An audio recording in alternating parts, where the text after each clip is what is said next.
It's so stupid, it's positively brilliant. The Brilliant Idiots Podcast. Yep, Charlamagne the God here. Another episode of the Brilliant Idiots Podcast, and this episode is sponsored by Boost Mobile. With Boost Mobile, you have everything you could want in a wireless carrier. With no annual service contract, Boost Mobile offers a range of plans and the latest phones from top brands at affordable prices, all right? Step up with Boost Mobile and switch today. If you want a super reliable, super fast nationwide network to keep you connected, switch now. Offers and coverage not available everywhere. Visit boostmobile.com or retailer for full details. Now, the good brother Andrew Schultz is not here today. The reason Andrew is not here because Andrew refused to step foot into the iHeartRadio building because he said it's full of corona. He wanted me to come to his studio in Brooklyn. I said, well, how do I know that your spot not full of corona? And he said, you don't. And I said, well, we all taking risk. So being that you don't want to risk coming here, I don't want to risk coming there. So I guess we'll convene at another time. I'll figure out a better solution for next week. So I had to call two brothers that I highly respect, two brothers that I call friends, two brothers who, you know, when I think about the term industry, right? And me and Wayno, we've had this conversation before, and people try to look at the industry like it's a bad thing, but we all came up together. Right. You know what I'm saying? And we all have done things our way and created our own lane. So I don't know if you can necessarily call us the typical industry Negroes, because we didn't have to do what other industry Negroes had to do to get in these positions. But the good brother Hovain is here. Peace. Manager extraordinaire. Run the resume down one time, Hovain. Oh, man. Manager, executive, work with the Locks, T-Pain, Styles P, Lil Kel, Lil Soldier, a bunch of artists, man. And what's the name of the company? Cinematic. And the good brother Wayno is here, A&R for Asylum Records, host of Everyday Struggle. Yes. Happy to have y'all here, man. Yes. Hey, happy to be here. Happy to be here for real. Where the Boost Mobile phones? You promised us some Boost Mobile phones. No, I just did a sponsorship. Yeah. Salute the Boost. You know what I mean? I take a phone too. Hell yeah. You use extra phone. Now, Hope, have you been there before? Never. Wayno's definitely been there before. Wayno, you ain't been there since we've been doing these segments. Nah, I haven't, man. This like my fourth time being It's on like Brilliant my Idiots. first time. Right. I used to watch like, damn, niggas on Vice. I didn't know if you wanted to be talking, Ho. Listen, man. You be in the background. 2020, man. Yeah. Content is the king. Content is definitely king, especially right now since everybody's quarantined with this goddamn coronavirus. That's right. And so that's why we here today. And we do a segment now on Brilliant Idiots called Positively Brilliant and What a Fucking Idiot. And it's where we just rattle off what we think was brilliant for the past week and what we think was fucking idiotic for the past week. I'm going to start off, by simply, I'm going to let y'all start off. Ho, what did you think was brilliant this week? I think what was brilliant this week, I see a lot of stores that are opening early so the elderly can come in and shop uninhibited. Yes. I think that's brilliant. Have them come in 7 in the morning. If they have a compromised immune system or you're a little bit elderly, you come and shop and you ain't got to deal with the rest of us wolves trying to get our supplies. By the way, why hasn't nobody made that a hustle yet? Why hasn't nobody, been the person that goes and shops for elderly people where old people, the elderly can call you and you go do their grocery shopping for them? Where y'all little hustling motherfuckers at? Niggas ain't trying to do kind gestures, man. They like, man, elderly, how much they paying? Hey, that's what people really worried about. But that's cool though, because to me that's like the kids that come to shovel your snow when it snows real crazy. That's a hustle. If you know you got old people in your neighborhood and they may need something from the store, go get their grocery list, let them throw you a couple dollars and go do their grocery shopping for them. If y'all listen to this right now, go ahead, go bust a move. Yeah, go bust a move with that. That sounds like a good one. Wayno, what did you see this week that you thought was positively brilliant? Positively brilliant. Damn. Let me see. I've been kind of not seeing too much going on. Like I really been just watching television more than anything. I haven't really noticed like what's going on outside.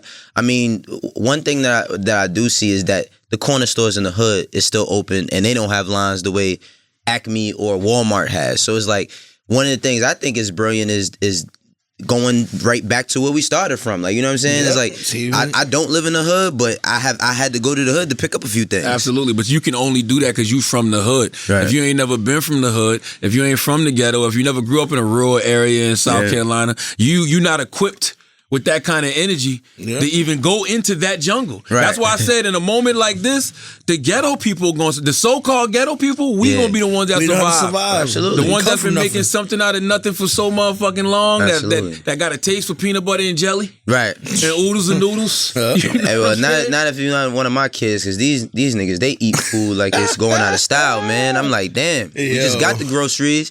They done went through a quarter of it. Like, what's good? Yo, I got a cheat code for people. I'm gonna share this with y'all just because y'all my people. Right. I know Amazon is like backed up with the food and all that. Omaha Steaks. Omaha Steaks? 2 days. They got fish, shrimp, lobster. Oh, we lit. You get a whole meal.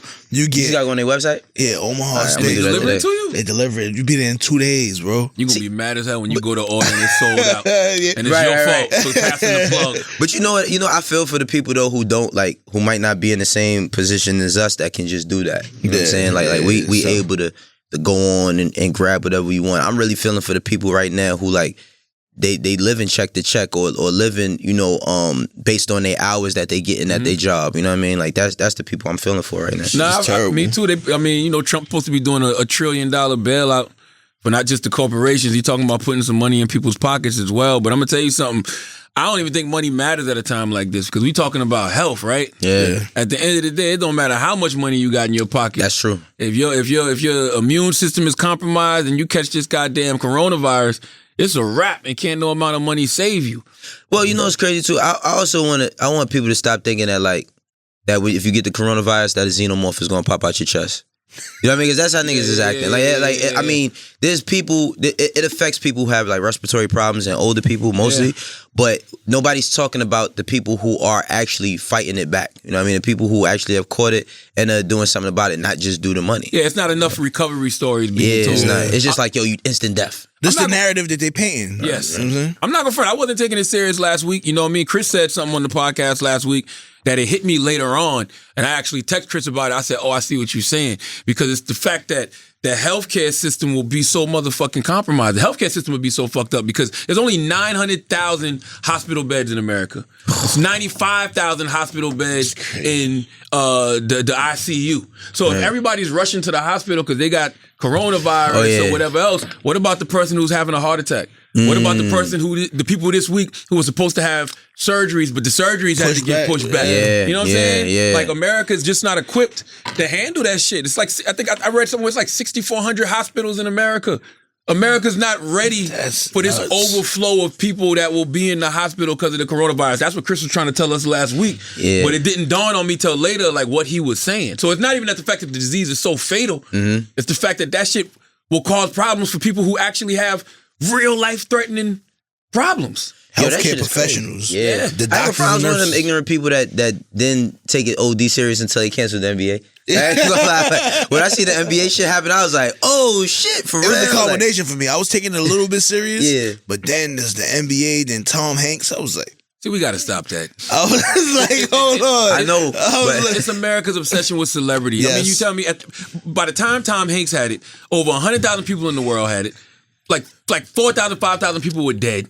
And we don't take it serious till goddamn the star Big get it, the greatest actor, to me, the greatest actor of all time. That's one of the greatest. We don't take it serious till him and his wife get it. That's why I ain't gonna lie, yo. Nobody in the hood, niggas is not taking it serious at all. I think the NBA was stopping the money. So when you see the money stop, it was the white man don't stop the money, goddamn. It's like, hold on. Something's going on. Then baseball follows suit, and the NHL and all that. Maybe we overlooking the seriousness of this. ESPN is just first take all day talking about when it's gonna come back. That's all it is. ESPN about to start showing Baby Boy. Yo.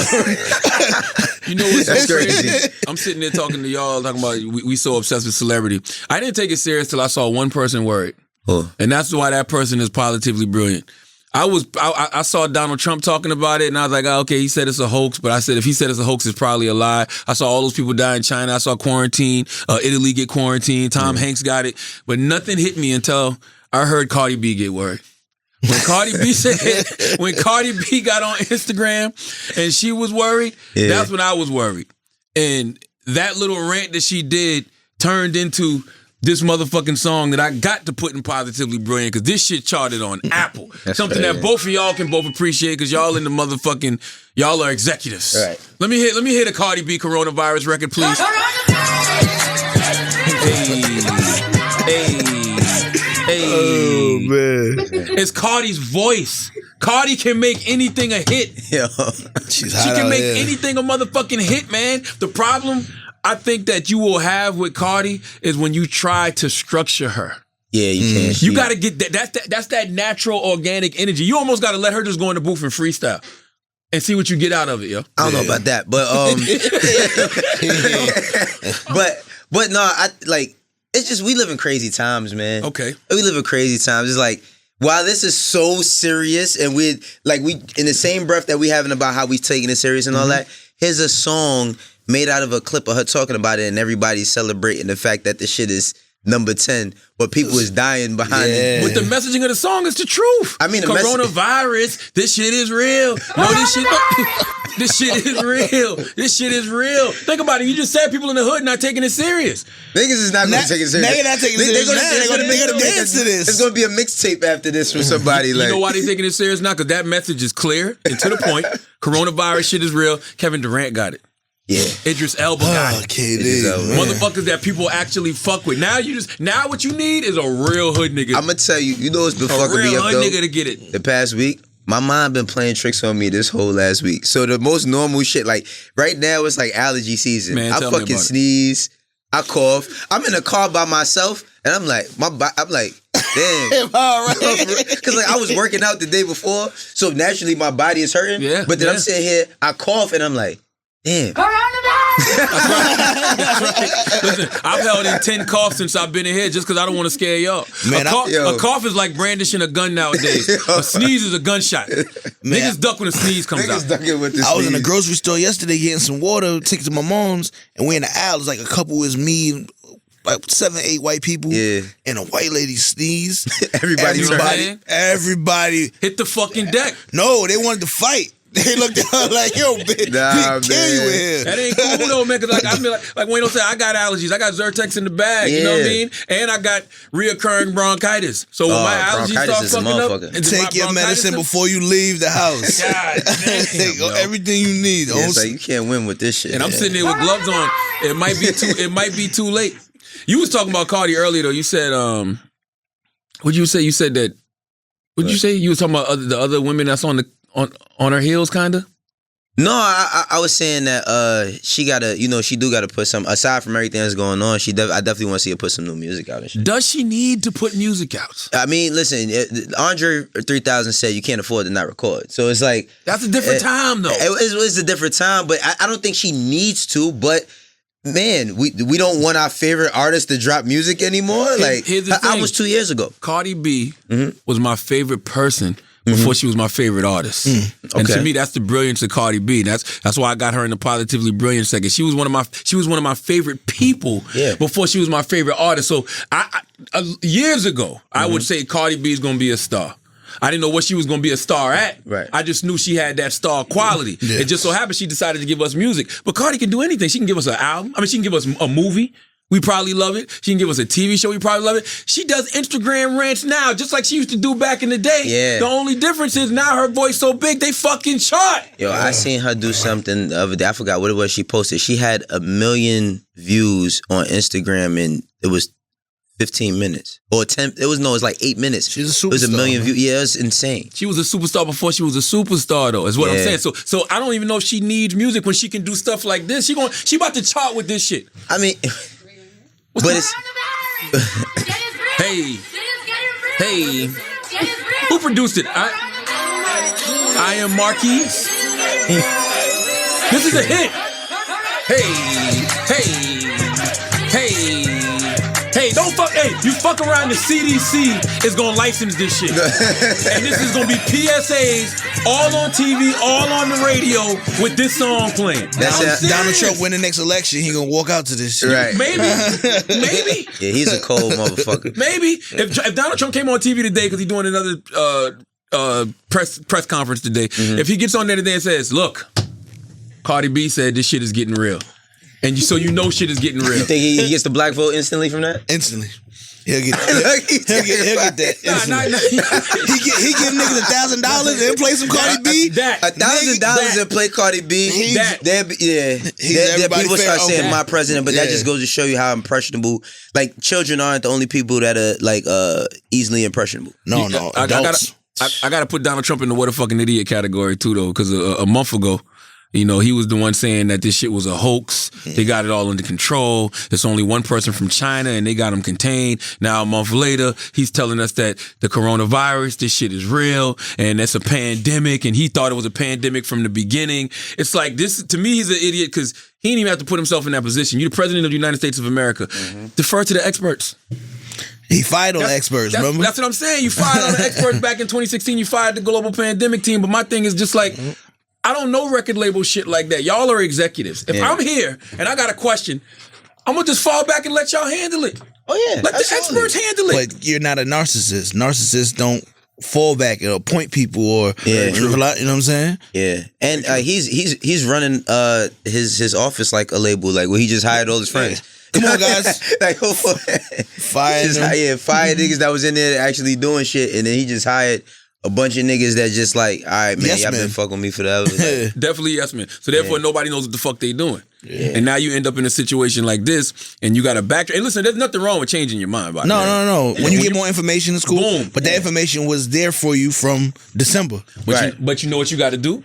Once you get new information and you make a declarative statement like this shit is a hoax, we gonna get past this. You first got to say I was wrong. Guys, I was wrong. This coronavirus, this shit is motherfucking real. That's it. And you keep it moving from there.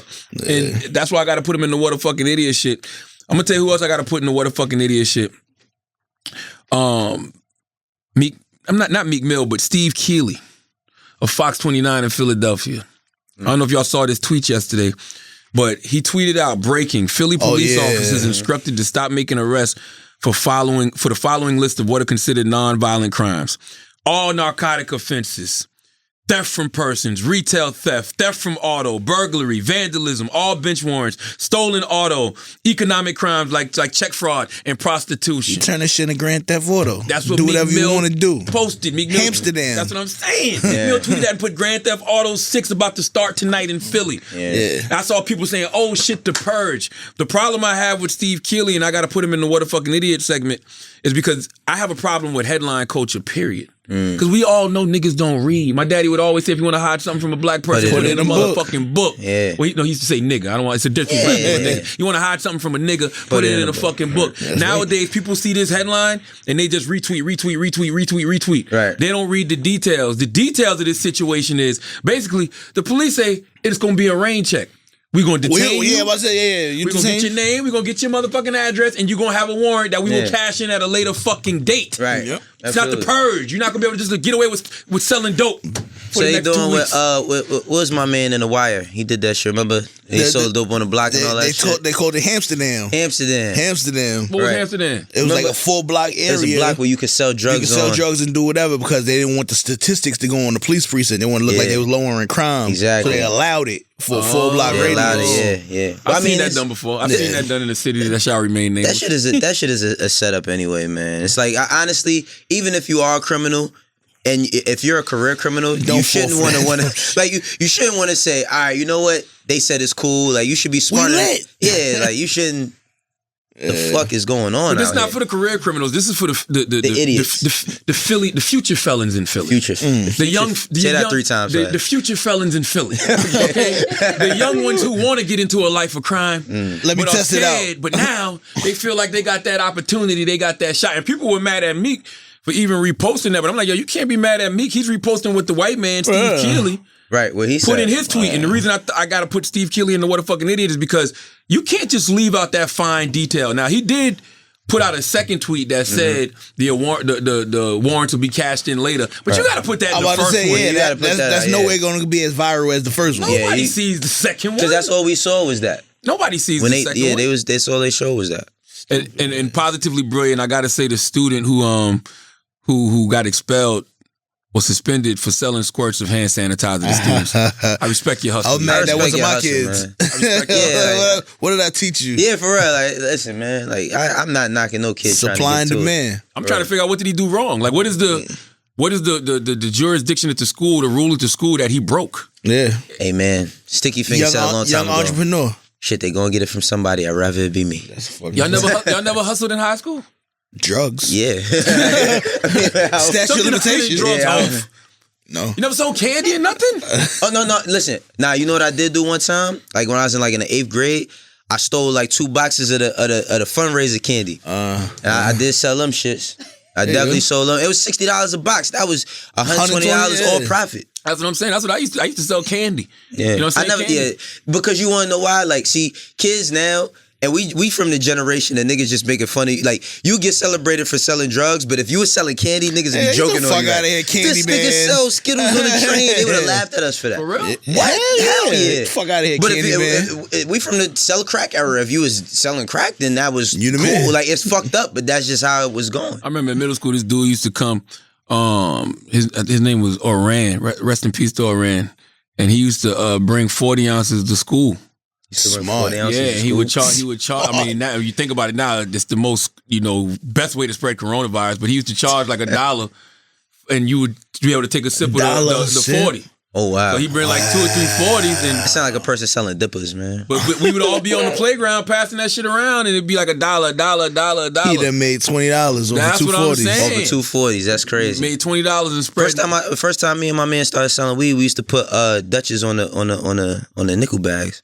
We used to sell it with it. We used to give you a Dutch for free. Smart. Oh, that's dope. Yeah, because we just had a line on how to get the Dutch masters, like, you know what I mean? So you would be the best drug dealer at a time like this, because if you stuck in the house with coronavirus, and you like, yo, Oh, the drug Wayno, delivery pull up. services is making niggas is not stopping that. the drug delivery services bringing is the blunt flourishing too? right now. Well, guess what? I would like to go on record to say that me and Hovain are not involved in any type of street activity ever. And that right.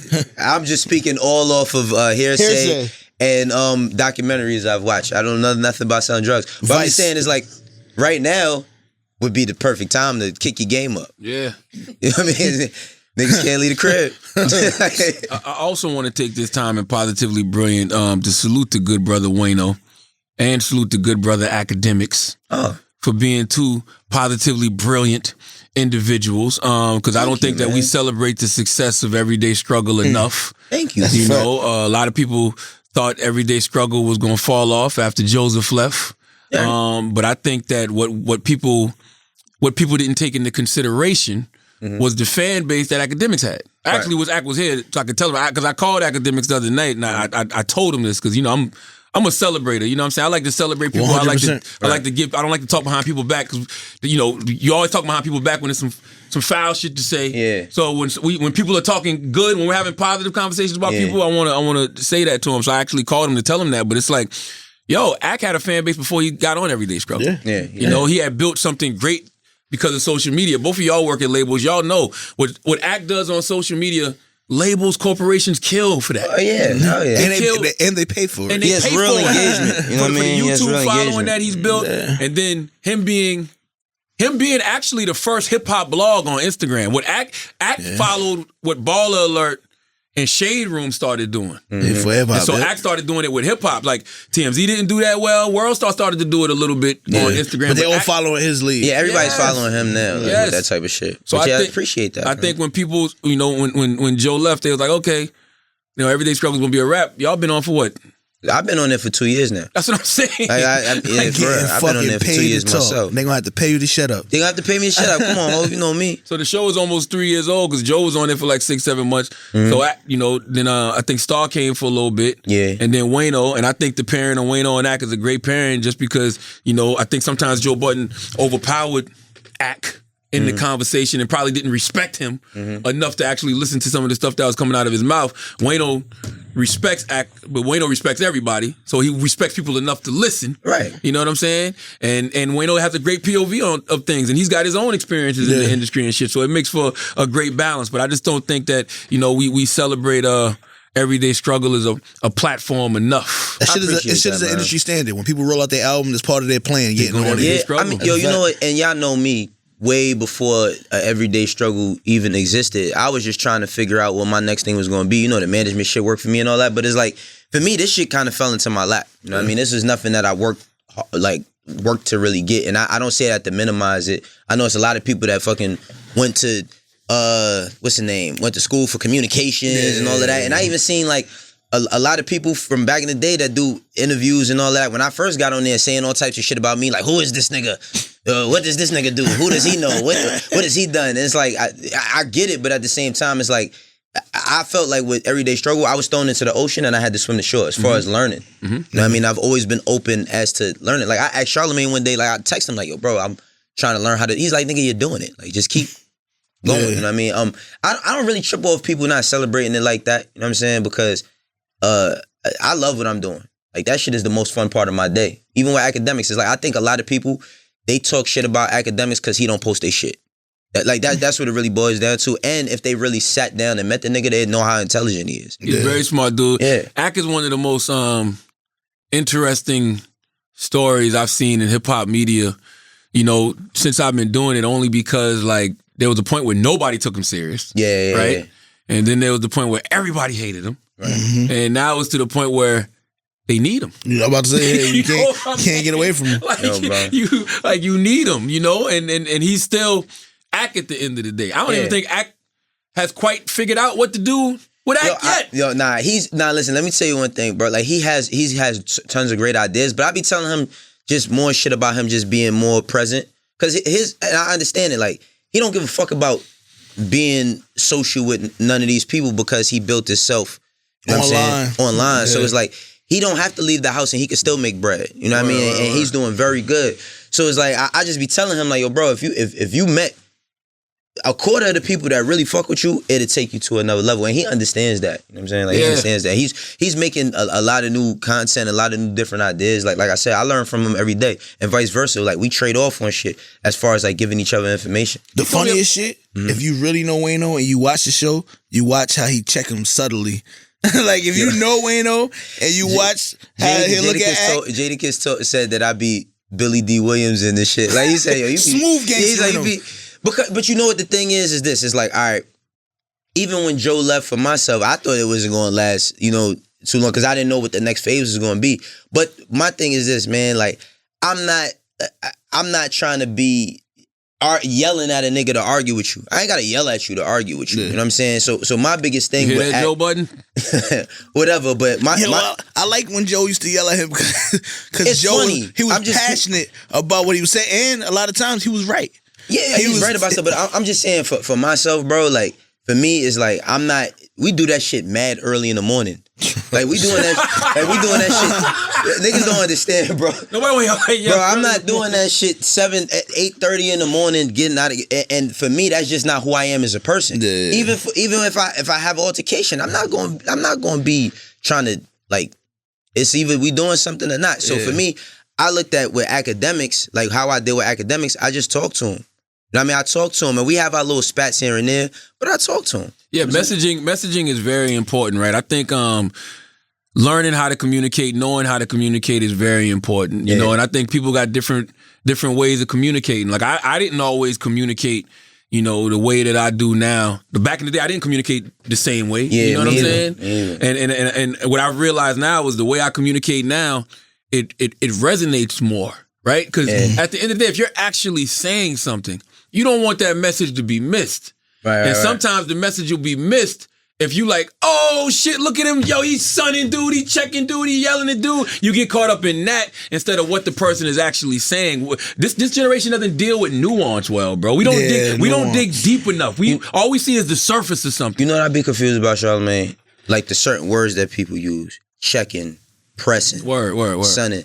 I don't know where everybody else come from. I just know that when a nigga press you, it means something totally different. Or when a nigga check you, it means something totally different. So it's like, I don't even be looking at it in that sense. And then, like, people that's fans, they view it a certain way. It's like when I had the shit with Soulja Boy. You know what I mean? Like, everybody was like, oh, why didn't you get up and fight him? It's like, fam. At my job? This the thing. Niggas want to gas you to do something stupid to call you stupid. Yep. Yes. So if I would have got up and me and Soulja Boy would have had a physical altercation, no matter who gets the best of who, I get to go viral and all of that, but then you know what it becomes?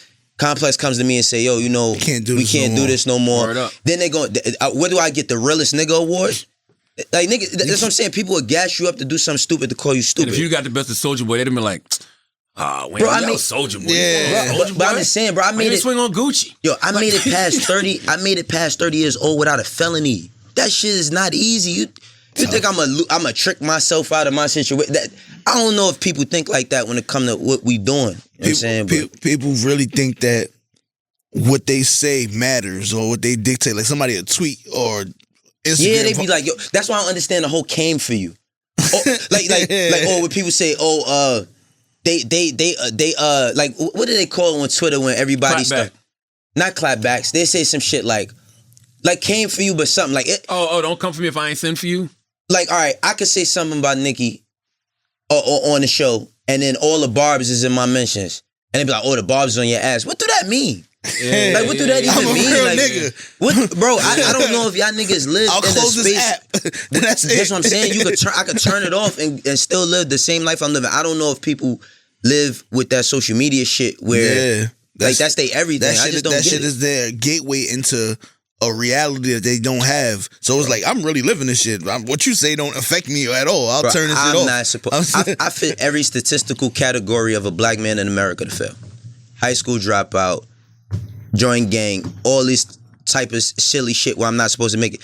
I be saying to myself, like, though, I get paid to do shit that I love. Up. You know how great life is? Word up. Like, so all these little things that people think mean a difference to you as far as, like, what they may say or how they may just, I don't give a fuck about what any of these niggas Everything say. is strategic, man. Don't let temporary feelings, cause you to make something that's going to be a permanent decision.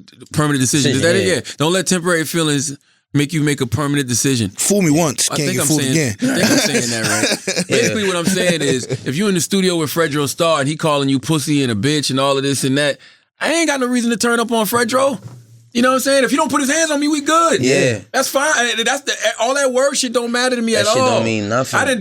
Listen, I feel like a veteran. I am a veteran out this motherfucker, but I done been almost jumped in front of the radio station. I'm not gonna turn around and try to play tough guy with 5 people. Bro, this shit don't... Social distancing. I was doing that shit before it was popular. That's why I ran. Bro, I was around State Property and Beanie Siegel in their heyday. None of these niggas is tough. I'm talking about right now, the way how these niggas be trying to act like they... and it's not even cool to be tough. Like, you put a comma there, because people will take that clip and say, nobody's tough. Wayno said, I was around State Property, them niggas. None of these niggas is tough. Oh, yeah, and I'm talking about You gotta put a comma. Yeah, what I mean by that, compared to State Property, these niggas now ain't tough. They not, and I'm not even compared. Right? You summarized that perfectly. I'm just saying, it's like, bro, being in that time was some of the dangerous times of my life, and I'm not saying that as a bragging point. I'm just saying, it's like, I be looking at it like, why is everybody now all of a sudden? No, everybody's tough though. Me and one of my homies was talking about that, like, just on social media, the music industry. Everybody's a gangster. Everybody's a killer. Everybody's a gang member. Man, go have fun and live life. Like, I just don't get it. People don't really know what life is about. Like, we come from that. I come from poverty, streets, for real. So to make it here, like, I'm gonna fuck it up for what? For you? Yeah. Who's my dude, Young Chris, man? I saw him. He's diversifying. He's diversifying his portfolio. He sent me this shit. You see this shit? This nigga said this is Chris. I was dying. This nigga really looked like Chris, though. He looked just like Young Chris, man. You gonna add it to the video? Hold on, that hold it up shit to is the camera. hilarious, man. This dude looked just like Young Chris, man. I said, God damn, Young Chris out here diversifying his portfolio. Look. Don't that look like Young Chris? Selling life insurance or some shit. Look. Nah, that's tears, bro. Like, if you glance, that shit OD look like Chris. He do look like Young Chris, because Chris got pictures of him wearing suits and shit like that too. Like, that looks like him OD. Nah, but the communication is important. Very. That's why my deep dive today. I want the deep dive to be Jay Electronica's album. Yeah. A written testimony, right? All right, now before we go deep into our bucket dive, I want to tell you about Tushy. Hov, Wayne, I got a question for y'all. Do you have buttholes? If you do, then this ad's for you. Okay? All right? Listen, let's be honest. The biggest scam right now going on in this world is toilet paper.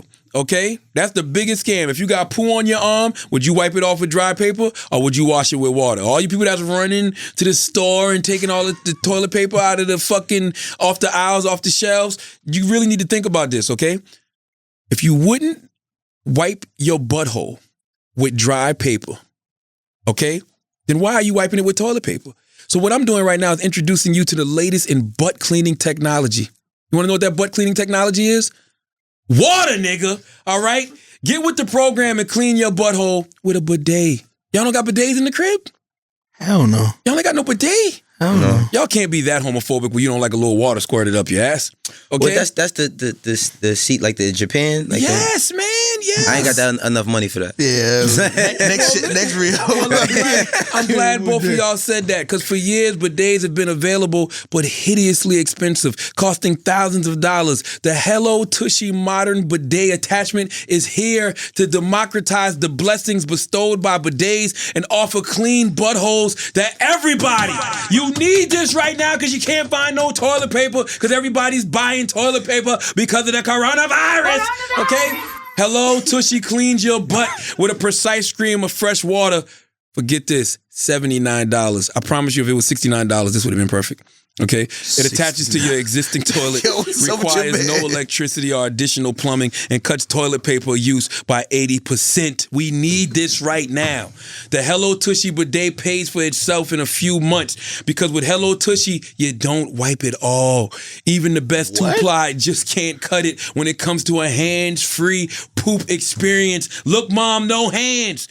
Ditch paper products and uncomfortable chafing when you switch to the soothing, cleansing stream of water from a Hello Tushy bidet attachment. And every Hello Tushy bidet attachment comes with a 60-day risk-free guarantee and a 12-month warranty. I don't see how you don't need this in your life. You on social media and you see that toilet paper is non-existent right now because everybody's buying it for whatever reason. But right now, you can join millions of happy Hello Tushy customers and have a clean butthole.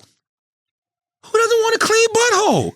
Go to hellotushy.com/idiots to get 10% off. This is a special offer for our listeners. Go to hellotushy.com/idiots for 10% off. That's hellotushy.com/idiots. I might have to put Hello Tushy in the Positively Brilliant segment because the fact that y'all are advertising this right now in the midst of a toilet paper, what's the word I'm looking for?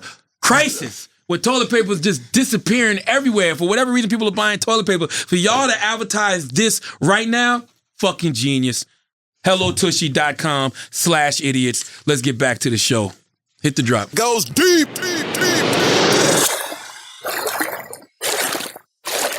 Messaging is important, right? Because I'm sure we all saw Joe Budden yesterday and Jay Electronica going back and forth on Twitter. And I listened to what Joe Budden had to say about Jay Electronica's album. And he's not wrong. At all. But it's messaging. It's not what you say, it's how you say it. Your word is bond. I'm not responsible for how you perceive my information I dole out, though. Because I can say something and two people can perceive it two different totally different ways. Yeah, but if especially somebody who's insecure or somebody, I could be talking to you who's secure in itself. I could be talking to somebody who's insecure and I can say the same exact thing, the same exact way. You might take it the way you take it. Yeah. I'm not responsible for how you perceive what I'm saying. Yeah, should artists be that sensitive at people's opinions about their music? No. I mean, once you create it and put it out, it's for the public to say. Nobody's going to love your shit all the time. Now, JLX's baby mother, Queen Erykah Badu, said some real shit one time. I'm an artist and I'm sensitive about my shit. Right. But why do we allow certain people's opinions to bother us? Is it because of the platforms that we on? It is the platforms because, let's keep it 100, man. You know when you got a certain type of platform, and I just say like Joe, you know how he is with music. I think the good part about Joe is that he's very critical about music because he cares about music. Yeah. But the way he delivers it sometimes, it do make people feel away, and you can't you're right. I could say something to you and both of y'all can feel away, but if I say it with a certain type of aggression, or I say it with certain type of verbiage, or I say it in certain type of ways, you naturally might feel a way about it. If I tweet out, I never got absolutely mopped around on my own project, at me, not Rory. First of all, I hate when niggas say at them. Like what is that? Adding them is nothing. Like actually, say it to my face is what, I guess at is to say it to my face of social media. Yeah. But he said, I never got absolutely mopped around on my own project. And then Joe said, I took you off yours, and it's a Hove mixtape now. It's disrespectful to say I took you off. I just wonder, what's the point in doing that? That's all I'm saying. You can give your opinion about the album and say the exact same things. Because when I first heard the album, we talked about it in the group chat. Yeah. I got on Breakfast Club the next day. I said, yo, Jay watched Jay Electronica, right? But when I go back and listen to it, I don't think it's a washing. It's not a mop up. Okay. It's a reason for this, right? Jay Electronica's a dope rapper. Yes. We know that. He's a great rapper. I love his messaging. You know, he speaks my language. You know, I walk around with the Honorable Elijah Muhammad piece on all the time. So I'm big on the lessons. I'm big on the NOI. So his music hits me a little bit different. Right. But let's be clear when we talking about Jay Electronica getting mopped up on his project. He's on his project with the greatest rapper of all time. It's like being on the court with the greatest basketball player of all time. If Jordan might score 30, but that don't mean Scottie didn't score 25. Right now, if you got to shoot with Michael Jordan, I'm pretty sure he can outshoot most people who play basketball That's all every day. I'm saying. If you're just talking free throws or some shit. So it's like, yeah, he's on the album with the greatest nigga ever. Absolutely. You know what I mean? So it's like, what do you but I don't know, man. I think people were wanting more from Jay Electronica because it was a 10-year hiatus. Right. So for him to come back with the mixtape, and the first voice you hear is Hov. Right. It's the honorable, it's Farrakhan. Minister Louis Farrakhan. Yeah. And then the next voice you hear is Hov.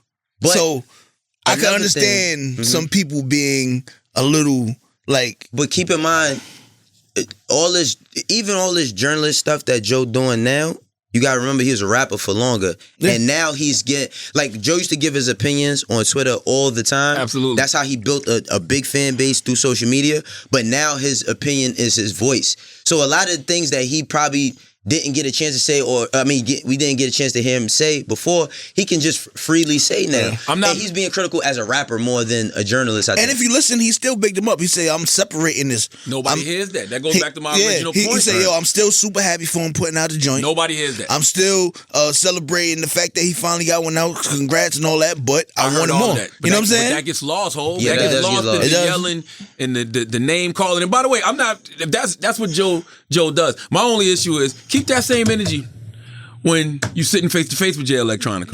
don't backtrack. You know what I mean? I want to see them veins popping out. I want you to take the shirt off. I want the wife beater on. I want you yelling and screaming at at Jay, telling Jay the same way you feel about his project, you know, when he's around you. But forget Joe. I want to talk about this album, right? A written testimony. What Hov said is absolutely right. If your criticism is after 10 years you wanted more Jay Electronica, I can understand why you're upset. It's a 39-minute project. I think he raps for like 13, 14 minutes out of the whole 39-minute project. The rest is Hov and instrumentals playing and, you know, skits. I can understand that. But when you say he got washed on this project, that's not fair. Yeah, He's barring people up on this shit, bro. But when you do an album with somebody, you open yourself up to that comparison. Yeah, you Yes. put yourself You in know a what I'm saying? position. Yes. But, You know what I'm saying? my only problem with Jay Electronica is this, bro. I accept you how I met you. You started off with the Just Blaze shit. That's what made everybody fuck with you. Yeah, Exhibit yeah. B and Exhibit C and then the Dilmo Scheme and all the like hidden songs we was trying to find. This is the third. There's no Just Blaze, right? Which is whack. Which I don't like. But not only that, as much as I love Jay-Z, I didn't want to hear Jay-Z a Jay-Z Jay Electronica album. I wanted to hear Jay Electronica. Like that's what I really Now I wanted want a to hear. Jay-Z album. Yeah, Right. I'm not going to ever say I don't want to hear Jay. I mean, come on, bro. I love hearing from Hov because Hov always lets us know where he's at in his life yeah. at the moment. You know what I mean? Like that's cool, but come on, bro. I wanted to hear Jay. It's been 10 years. It's now. been I've 10 years. I've been was like, all right, we never getting it. Like, you know what I mean? I've been like Detox never came. Like that Yeah. shit is out of our minds now. You know what I mean? I But never rated Jay Electronica like that though. Nah, Exhibit C, it was a special time. He used to be in New York. Like, we was outside. yeah. 08, 09, he DD was 172 he used to be at Dame shit. he was everywhere, so we got to really interface with him. You was really... Angela Yee used to manage him. Yeah. So it was like, we had a different type of expectation, because it's like, we championed him. I liked Exhibit C, but Jay was never one of the guys I'm like, yo, he's one of the greatest rappers of all time. I never saw that. I just once again, I liked him because of his subject matter. Yeah. I loved him because he was like Farrakhan with a microphone. Like the same messages that the Honorable Minister Louis Farrakhan was trying to convey through speeches, Jay was actually doing in his music. Right. And I mean, he never had an opportunity to be the greatest of all time and nothing because he didn't put out a body of work. But there was a point in time where we did look at him as a nigga that's like, all right, he's gonna fix these little bit of glitches in the Matrix. The nigga's an anomaly. Like he comes from New Orleans. He raps like that. You never see him. He's like an alien. Like you never hear him from him. It's so much shit about him that made him interesting. That's what we wanted to hear. Yeah. That's what I said in the group chat. I said after 10 years of being gone, you didn't give us none of that. What happened in those 10 years? What happened on your journey? I learned more to him in Exhibit C than I learned on his whole album. I don't think that's his purpose, though. I think his purpose is to give us these teachings. I really do. And I agree with you. I think the mystery around him has always been bigger than his music. Yeah. You know, but I think that his purpose is to give us these lessons. First of all, if you've never read Message to the Black Man by the Honorable Elijah Muhammad, do that. Read that twice. Okay. And then go listen to a written testimony. Okay. Because the's just certain things that he's talking about that's going to hit different. But the thing is, and I get that, but that's not everybody's mission. To be able to read that. Niggas just want music sometimes. That's gonna be 5% of people that do that. Yeah, for 85% is that goes back to what I said about messaging, because like he might be talking over people's heads because he's speaking about things that people don't know about. Right. You're right. And I'm not like the thing is that I even hit Ye about it. I'm happy with the album, but we all get to be selfish as fans. Yeah. You know what I mean? I get to be selfish as a fan. I want what I want. I get to be I get to be able to say, like, it's not like we got video games and we could trade niggas and do the shit that we want to do and play fantasy rap. I want to hear Jay Electronica for 10 songs by itself and one Jay feature or 2. I don't want to hear them going back and forth. And like, I love to hear Jay, but it's like Jay-Z, but at the same time, it's like, bro, 10 years. We got to hear him with Jay-Z, and then like it's a cheat code. I don't know, bro. It's a cheat code. Like he said in the album, he was like, basically, he said like, "Well, I'm going hard doing these things just so you could dissect me and break it down." That's what artists do. That's what art is. If not, keep that shit in your headphones. Yeah, bro. You put the shit out to be discussed, to be praised, to be. You know what I learned, Charlamagne, and I learned this by doing media, bro. You can't stop nobody from saying nothing. But what Hov is saying is true. It's art, right? Yeah, it's art. So when you're a public figure, but definitely when it's art. When you put something out to the world, like JLX said on the album, he said, you know, I'm trying to squeeze out bars just for y'all to pick me apart. Yes, nigga. Yes, black man. You know that. Yes. They've been doing it the whole for years. They've been doing it the I can't even. Nas, anybody, any great lyricist, Kendrick. This is what we do. And I still feel like it's special. I still feel like it's a special moment, but at the same time, it's a good vibe. It's a good vibe. It's a moment, but at the same time, I'm just like, can we talk about what we like about the album? Absolutely. Because that's the problem. I think everybody. But that's the era we live in, though, right? Yeah, it is. We automatically talk about what we don't like. So what we do like gets lost. Yeah.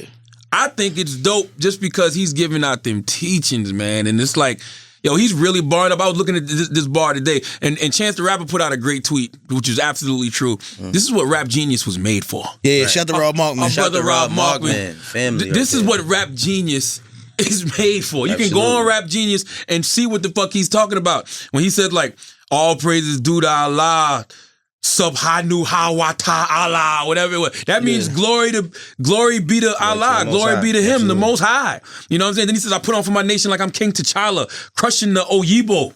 You know what the Oyibo is? White people that try to bring Wahala, trouble. So it's like when you know these things, when you know what some of this stuff means, it hits a little bit different. Yeah, 100%. It hits a little bit different. I love Ezekiel's will. I love Ezekiel's will too. He got busy on that. He got busy on that. I love the fact that he's the first person to get Jay on the Alchemist beat.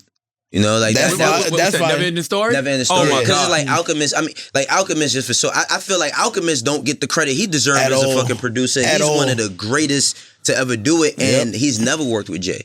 You know, and that was because, you know, Mobb Deep affiliation. I feel like hopefully we get more of that. Yeah. I want to hear Jay on the Derringer beat too. But that would be insane. Never in the Story was dope. What was the bars on Never in the Story? Is that the one where he's like, damn, I can't remember what Never in the Story was. Never in the Story is hard. Hold on, let me pull up the Never bars. Never in the Story is the one with Dream. No, that's not the one with Dream. That's Ezekiel's will. Let me pull up some bars from Never in the Story.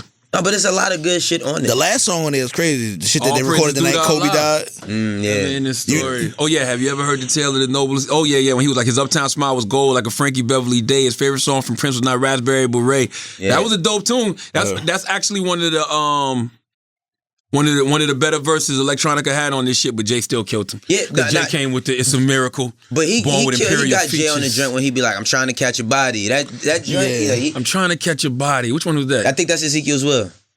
But he bodied Ezekiel as well. Yeah, he like whatever the niggas want to do, I'm into. Like all that shit, he got Jay on that. But it's hard to have a better verse than Jay. Like there's not many people that can say that. Never in the story. Maybe Jason, I'm a miracle 2 or born. 3 in their life. Yeah. With imperial features, I'm a page turner, sage burner, Santeria. It's this last part where he goes, neither two can be used to fix our defects. P.S. We born perfect. Fuck all the B.S. Everybody want to be us for real. We just got to see us. Yeah. Inshallah. God damn. Like you can't do that to Jay Electronica and compare him even. And I get it. That's what we do. That's the same way we compare everybody. If Kendrick and Drake come out with albums in the same year, we comparing them to. Yeah. If Cardi and Nicki are the 2 hot female rappers, we comparing them to. It's hip hop. But it's very like Jay-Z's a different animal, man. Yeah. Comparison is a thief of joy, but you open yourself up for comparison when you do an album with somebody. It's a reason why the word exists. You know what I mean? It's a reason why the word exists. You know? Shouldn't Jay Electronica get credit though because he produced 5 songs on the album? Yes, 100%. Absolutely. And so he set the tone. Yeah. He inspired Jay-Z to want to rap. Yeah. And one thing I really like about Jay-Z rapping on this is he's rapping ways we've never heard him before. Like when he said lyrically, I be Talib Kweli. Like I feel like that's where he's tapping That's into. where he at right now. Yeah. He's finally rapping the way he always wanted to rap. Yeah. When the same shit with the Talib Kweli line when he said, truthfully, I want to rap like common sense. I ain't get 5 mile rapping like common sense. Yeah. Like that, he's finally rapping the way he wants to rap. Right. And that's dope. Yeah, I think that's dope. And that's what I'm saying. I'm not mad at the album at all, but I do like, yeah, nigga, Exhibit C is a moment. Like that shit is a moment in hip hop. That's the benchmark that we judging him by, and there was none of that type of rapping on his tape. I don't believe that though. That's what I'm gonna tell you why it's not. I'm gonna tell you why it's not. not because the production. That's It's not all the it same. is. But wait, That's all it is. the teachings is in there, right? The teachings is in there. And, He ain't got and the that Just lessons, Blaze beat. He ain't got the beat. That's the only. That's all it But that is. goes into the record. Like that goes into making a record. It's just a little bit. I won't even say disappointing because I don't know where What Jay happened, Electronica. yeah. I also heard that Jay Electronica is the nigga that he could be sitting in his room and he fucking teleports and disappears. You don't see him for a year. You know what I'm saying? So it's like I can't imagine what Just Blaze has tried to go through trying to get this nigga to record. Just Blaze got a whole Jay Electronica album. That's he a does. fact. Yeah. Of course, he Just got Blaze- whole Jay-Z albums. Just Blaze got a whole Jay Electronica album that for whatever reason never came out. I heard that there's a record called Malcolm's Soapbox that is absolutely phenomenal.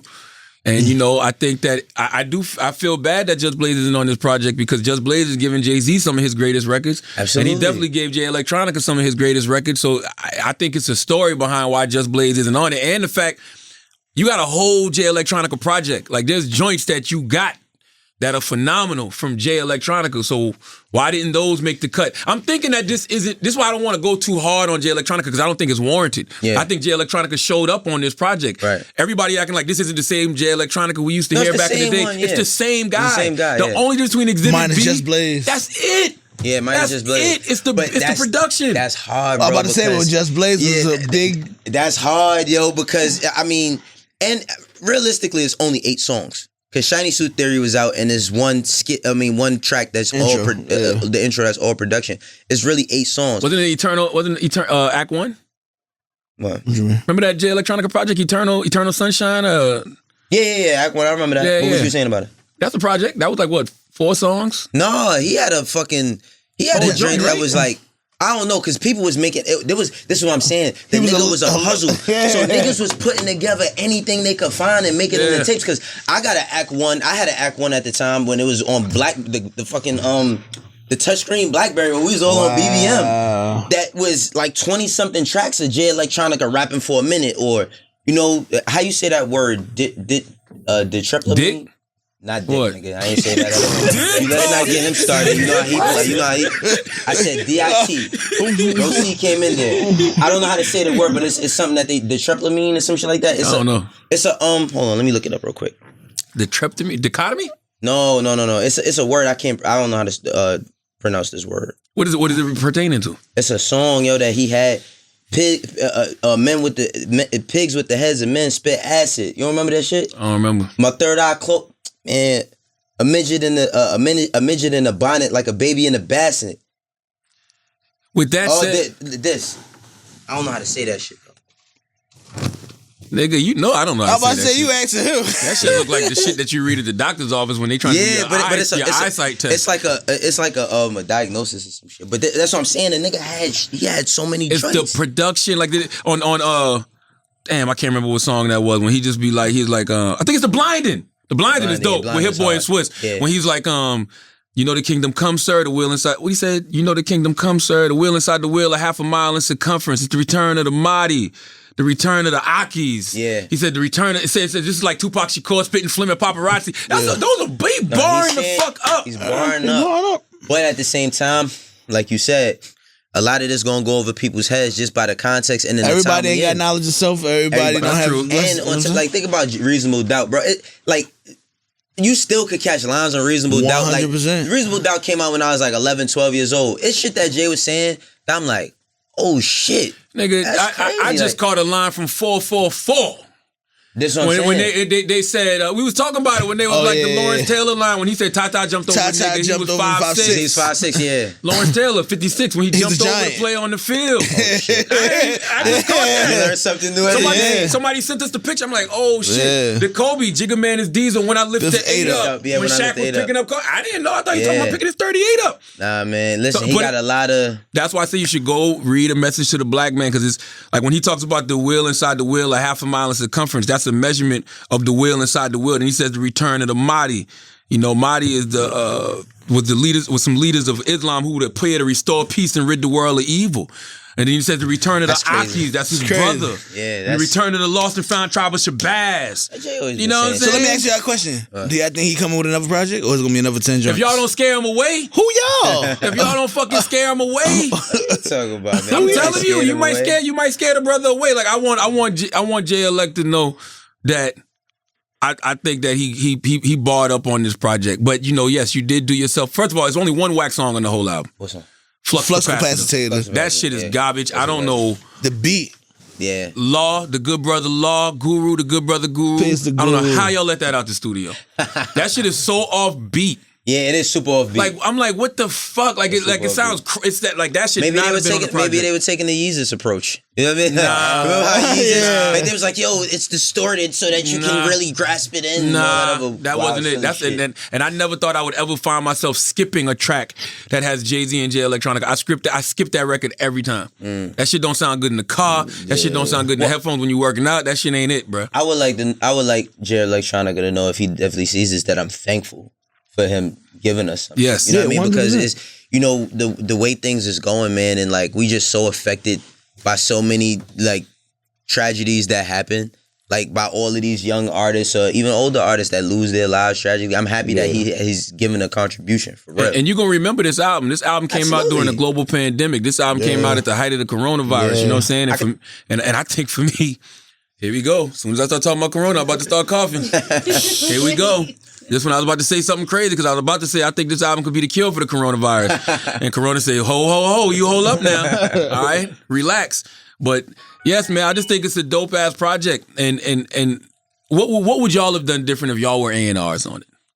Have just been executive producer. Yeah, that's it. No, it's nothing. There's nothing really out. Honestly, man, I'm not gonna lie. Like, yeah, I love the Jay-Z shit, but I wanted, like I said, being a fan, because I'm an A&R and executive and all that, I still gotta take myself out of that and bring myself into what I love. No matter how much shit I'm doing business-wise, I don't forget how it felt when I used to open up an album, read the credits, listen to it for the first time, call my friends and tell them to come over.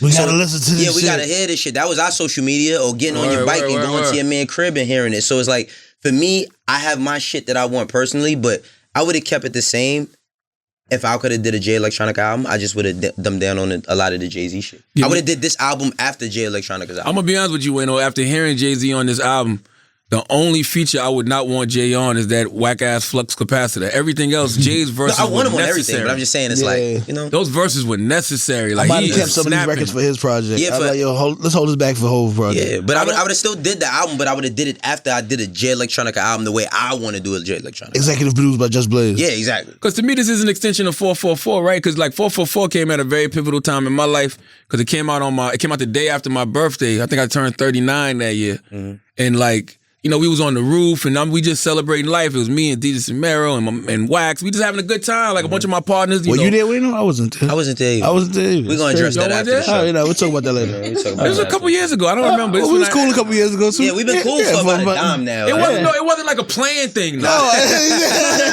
He's dancing. It wasn't like a playing thing. It's all good. And so we was on there smoking cigars and we was about to fly out the next day. And as I'm riding, listening to fly out the next day. He was, the way Hov was on some like real, just black power, embracing fatherhood, embracing, you know, being a husband and, you know, just being a black man in this country and bossing up on some ownership shit, which he's always been on. But it was a soundtrack for me at that moment, still remains a soundtrack for me now. Yeah. At this moment in my life, when the biggest thing I want to do is just continue to grow spiritually. You know what I'm saying? Like practice mindfulness in a real way. That's why I'm so big on the mental health thing. But it's just like, you know, when I'm trying to be as mentally healthy as possible and spiritually healthy as possible, I needed this soundtrack right now. You know what I'm saying? Like this shit make you sharpen up on your lessons. Yeah. You know, it make you like yo, I ain't read Message to the Black Man in a minute. Let me go back and read Message to the Black Man. You know what I mean? Like I walk around this Honorable Elijah Muhammad piece on for a reason. Like Jay Electronica said on the album, he was like, yo, the teachings of the Honorable Elijah Muhammad, my backbone. So yes, I agree that yo, he might have went over heads with it, but isn't that what good rappers supposed to do? He catered to his base. That's what he did. Like somebody running for president. None of that at all. Yeah. Niggas just want to hear Just Blaze beats. That's all. That's all. I'm not, the shit not trash. It's not whack. I don't feel like Jay is 50 steps ahead of him. And even if people feel like he is, that's fucking Jay-Z. You know what I mean? Like he's about 30. He gave him 30. He's ahead. I'm saying he's ahead of him. 50. He might be 50 steps. He might be 50 steps ahead of him. I don't know. Let me go back. But he's 50 steps ahead of everybody. That's what I'm saying. Is everybody. Come on, have a fucking 3-point shootout with Steph Curry. Let's see how well that fits for you. I don't give a fuck how long you in the gym. Yeah, you know what I'm saying. Shit makes me. I wonder who else inspires Hov. That's what I was thinking. Right? Like who else inspires Hov to snap like that? You know what I'm saying? Because to me, when you're an artist like Hov who don't got nothing to prove anymore, you got to draw. You're only rapping for inspiration at this point. Like we know why What's Free inspired him. Yeah, it was the Biggie joint. Yeah, because we know Biggie inspires Hov. It was the Biggie sample and the subject matter. Yeah, right. So clearly, this Jay Ben God body. I think the Griselda guys. Yeah, I was gonna say that too. I think that just me from working at Rockefeller, and that was a long time ago. But seeing what Jay's inspired by, he's inspired by people he sees himself in. Yeah. I think that's why, like, you know, with Benny the Butcher, the reason why he might fuck with Benny the Butcher so much might not so much be just the music, it's his story. Yeah. You know what I mean? The lifestyle. He was locked up with Emery too. He was locked up with Emery, but it's like even Westside Gunn, like when people, I would love for the nigga besides music to do a documentary on his life because the nigga's life is crazy. Westside Gunn? His life is crazy, bro. I'm talking about prior to him he's another person that's not supposed to be here. Yeah. You know what I'm saying? So it's like, I think that's what Jay is inspired by. Like, the shit that he seen people get through that he got through is like, oh, shit. My God, that Jay-Z Griselda feature is going to be phenomenal. Oh, yeah. It's going to be nuts. Yeah, I think he's Taylor just asked, is he inspired by Drake or Kendrick? I think he's inspired. I think Kendrick definitely probably for the art. I think Drake for competition. Like, I think people saying he's the best and want to show him like. That's ego, though. Yeah, we all got ego. But I'm talking about with the Drake and Hov thing, that's ego though, because it's like Drake's not on Hov's level. I mean, rapping wise, he's stature wise, not even, but he's getting there. Yeah, he's getting there. But wait a second. He's the best rapper for the last. Drake's the LeBron of his era. Jay-Z is the Jordan of his era. Jordan's known as the greatest of all time. LeBron is his son. Wait a minute. So hold up a second. Because with Drake, Lil Wayne is Kobe. No. Yes, he is because he played in every era. Yes, he is. He played in every era. Lil Wayne is Kobe. Lil Wayne is Kobe. You wouldn't have none of these rappers right now. The thing about Drake is... So who is Kanye then? Because I would think Kanye is Kobe. Kanye is him. He's the only... That nigga's him. I don't compare the nigga to nobody basketball-wise. Lil Wayne more like Allen Iverson to me. Nah. Wayne, Allen Iverson never got a ring. Wayne got rings. Yeah. Wayne do got a ring. Wayne got rings, man. More than one. But the reason I say Wayne is Allen Iverson is because Allen Iverson was the father to his style, and he created a bunch of little Allen Iversons. I get that. Everybody wanted to be Allen Iverson. He was a rebel. Right? Lil Wayne was absolutely a rebel. I get that. Yeah. Allen, I don't think Allen was supposed to get to the heights that he was supposed to get to. He wasn't because he wasn't, but He's 6 feet tall. I'm gonna tell you why. He wasn't supposed to be that guy. I got him right now. I'm gonna tell you why Wayne is Kobe. Allen Iverson, with everything you just said, he still was the number 1 pick in the draft. He still was projected to be great. Great, yeah. Kobe Bryant was the 14th pick in the draft, and then he was traded for fucking Vlade Divac. Bro, Wayne was listen, projected to be number 1. No, he wasn't. No, Juvenile was a star. You crazy? Birdman told y'all. Wayne was not. By the year 2000, Lil Wayne gonna tear this game up. Wayne was better than BG. Yeah. Lil Wayne was not better than BG. At all. Birdman saw the vision. Y'all bugging. Listen, Birdman Is you told finished y'all. or you Wayne done? was not better than BG, my nigga. And the only reason why I compare At all. Why I compare Hot Wayne Boys, and it was Kobe- Juvenile, BG, then Wayne and Turk. Wayne and Maybe. Turk. You're absolutely right, but Birdman told y'all this When young did he man. say it? He said it when he was the only one left. But we No, talking he about had to say it position, before though. that. He said it on Bling Allen Bling. Iverson was the number 1 fucking pick of the draft, my nigga. Like, this nigga was picked before everybody who ended up having better careers than him. A lot of people had better careers than him. Wayne, I mean, listen, you can look at it like this. When Juvenile, well, I first heard Wayne on a BG album way back in the day, the Baby Gangsters. They used to be a Baby group. Gangster, yeah. But by the time that they started like really popping, Juvenile then were kind of in the league. Wayne was the kid that was still in high school that they would let play pickup games with. Yeah. By the time he got eligible for college, Kobe, bro. Birdman said, by the year 2000, Lil Wayne gonna tear this game up. And he did, Birdman but he was telling still- everybody Wayne was gonna be that nigga. Guess what? He did, and it still didn't happen then. Let's not It forget didn't happen for Kobe immediately either, though. Exactly. Exactly. It took time. So Wayne, But that's why I say Wayne is Iverson. No, listen. No, Wayne was respected. Wayne was respected as an artist. Like people liked that he made. No one saw Wayne becoming Wayne. No one saw Kobe Birdman becoming did. Nobody in their right mind. Charlamagne, you from the South. Nobody in their right mind thought that Lil Wayne was going to be getting compared to the top lyricists in the game at one point in time. Ever. I can tell you when that. Nobody thought I can that. tell you when that shifted. You like 12. Stop it. No, That's it. I was about to say. I can tell you when it shifted. When? It shifted around 2001, 2002 when he started doing the dedication. Dedication 2. That was years 2001, later. nigga. Yeah, That was like No, it's not. 2008, 2009. Bro, Dedication 2 is 2007. He Yeah, did Dedication 2007. in 2006. Let's look this up, Bro, guys. I promise you, me and DJ Drama just arguing about this shit. Yeah. Yo, Let's look Wayne, this up. Squad Up. No, you forget Squad Up. Squad Up, Kid, yeah. Gutter, Gutter in them.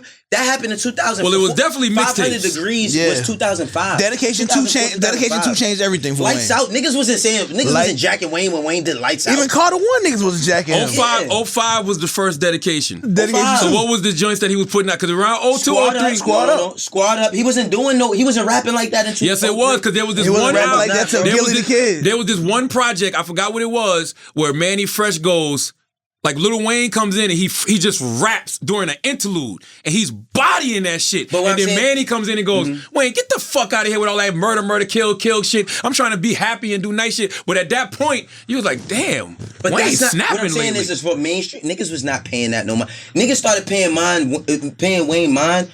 Carter one there is like, okay, the nigga can rap. Carter 2, definitely. No, but Dedication 2 came out before Carter 2. Yeah, Carter 2. I mean, the Dedication 2 my Changed nigga. everything. Come on, bro. I said changed to DJ Drama, I say, yo, bro, that's the great. That to me, that's my favorite. One of my favorite mixtapes all time. One of my favorites. Okay, well, let me say this. Let's just say I acquiesce, and I say he is the Kobe, which I don't think he is. I think he's Allen Iverson. But if he is the Kobe, that means that he's the guy, huh? Oh, shit. Don't do that. Kanye's Dennis Rodman. No. Wait, Dennis Rodman. Taylor. Come on, stop Taylor, it. Yeah. social distancing. Go back Social up. Back away from the distancing. microphone, 6 feet. Social distancing. Wayne ain't that close to Jay. Kobe's close to Jordan. Wayne ain't that close to Jay. I mean, in rap. In See, rap. we compare them. We compare them Let's just talk sports art. wise. Let's just talk art. Let's just talk art. But I will say this though, Charlamagne. Wayne is dope, but he's not that close to But Jay. this, I feel like every generation, because even Jay, we have our Michael Jordan of our generation, Yeah. right? The big. When I think of bro, it was what's his name, Wayne, for the generation, the last generation. Yep. Drake is that nigga. Like as much as Drake is the LeBron. bro, I'm not even going. No, if we're gonna compare him as on some rap shit, if we saying as a artist, we're just personal with Jay-Z.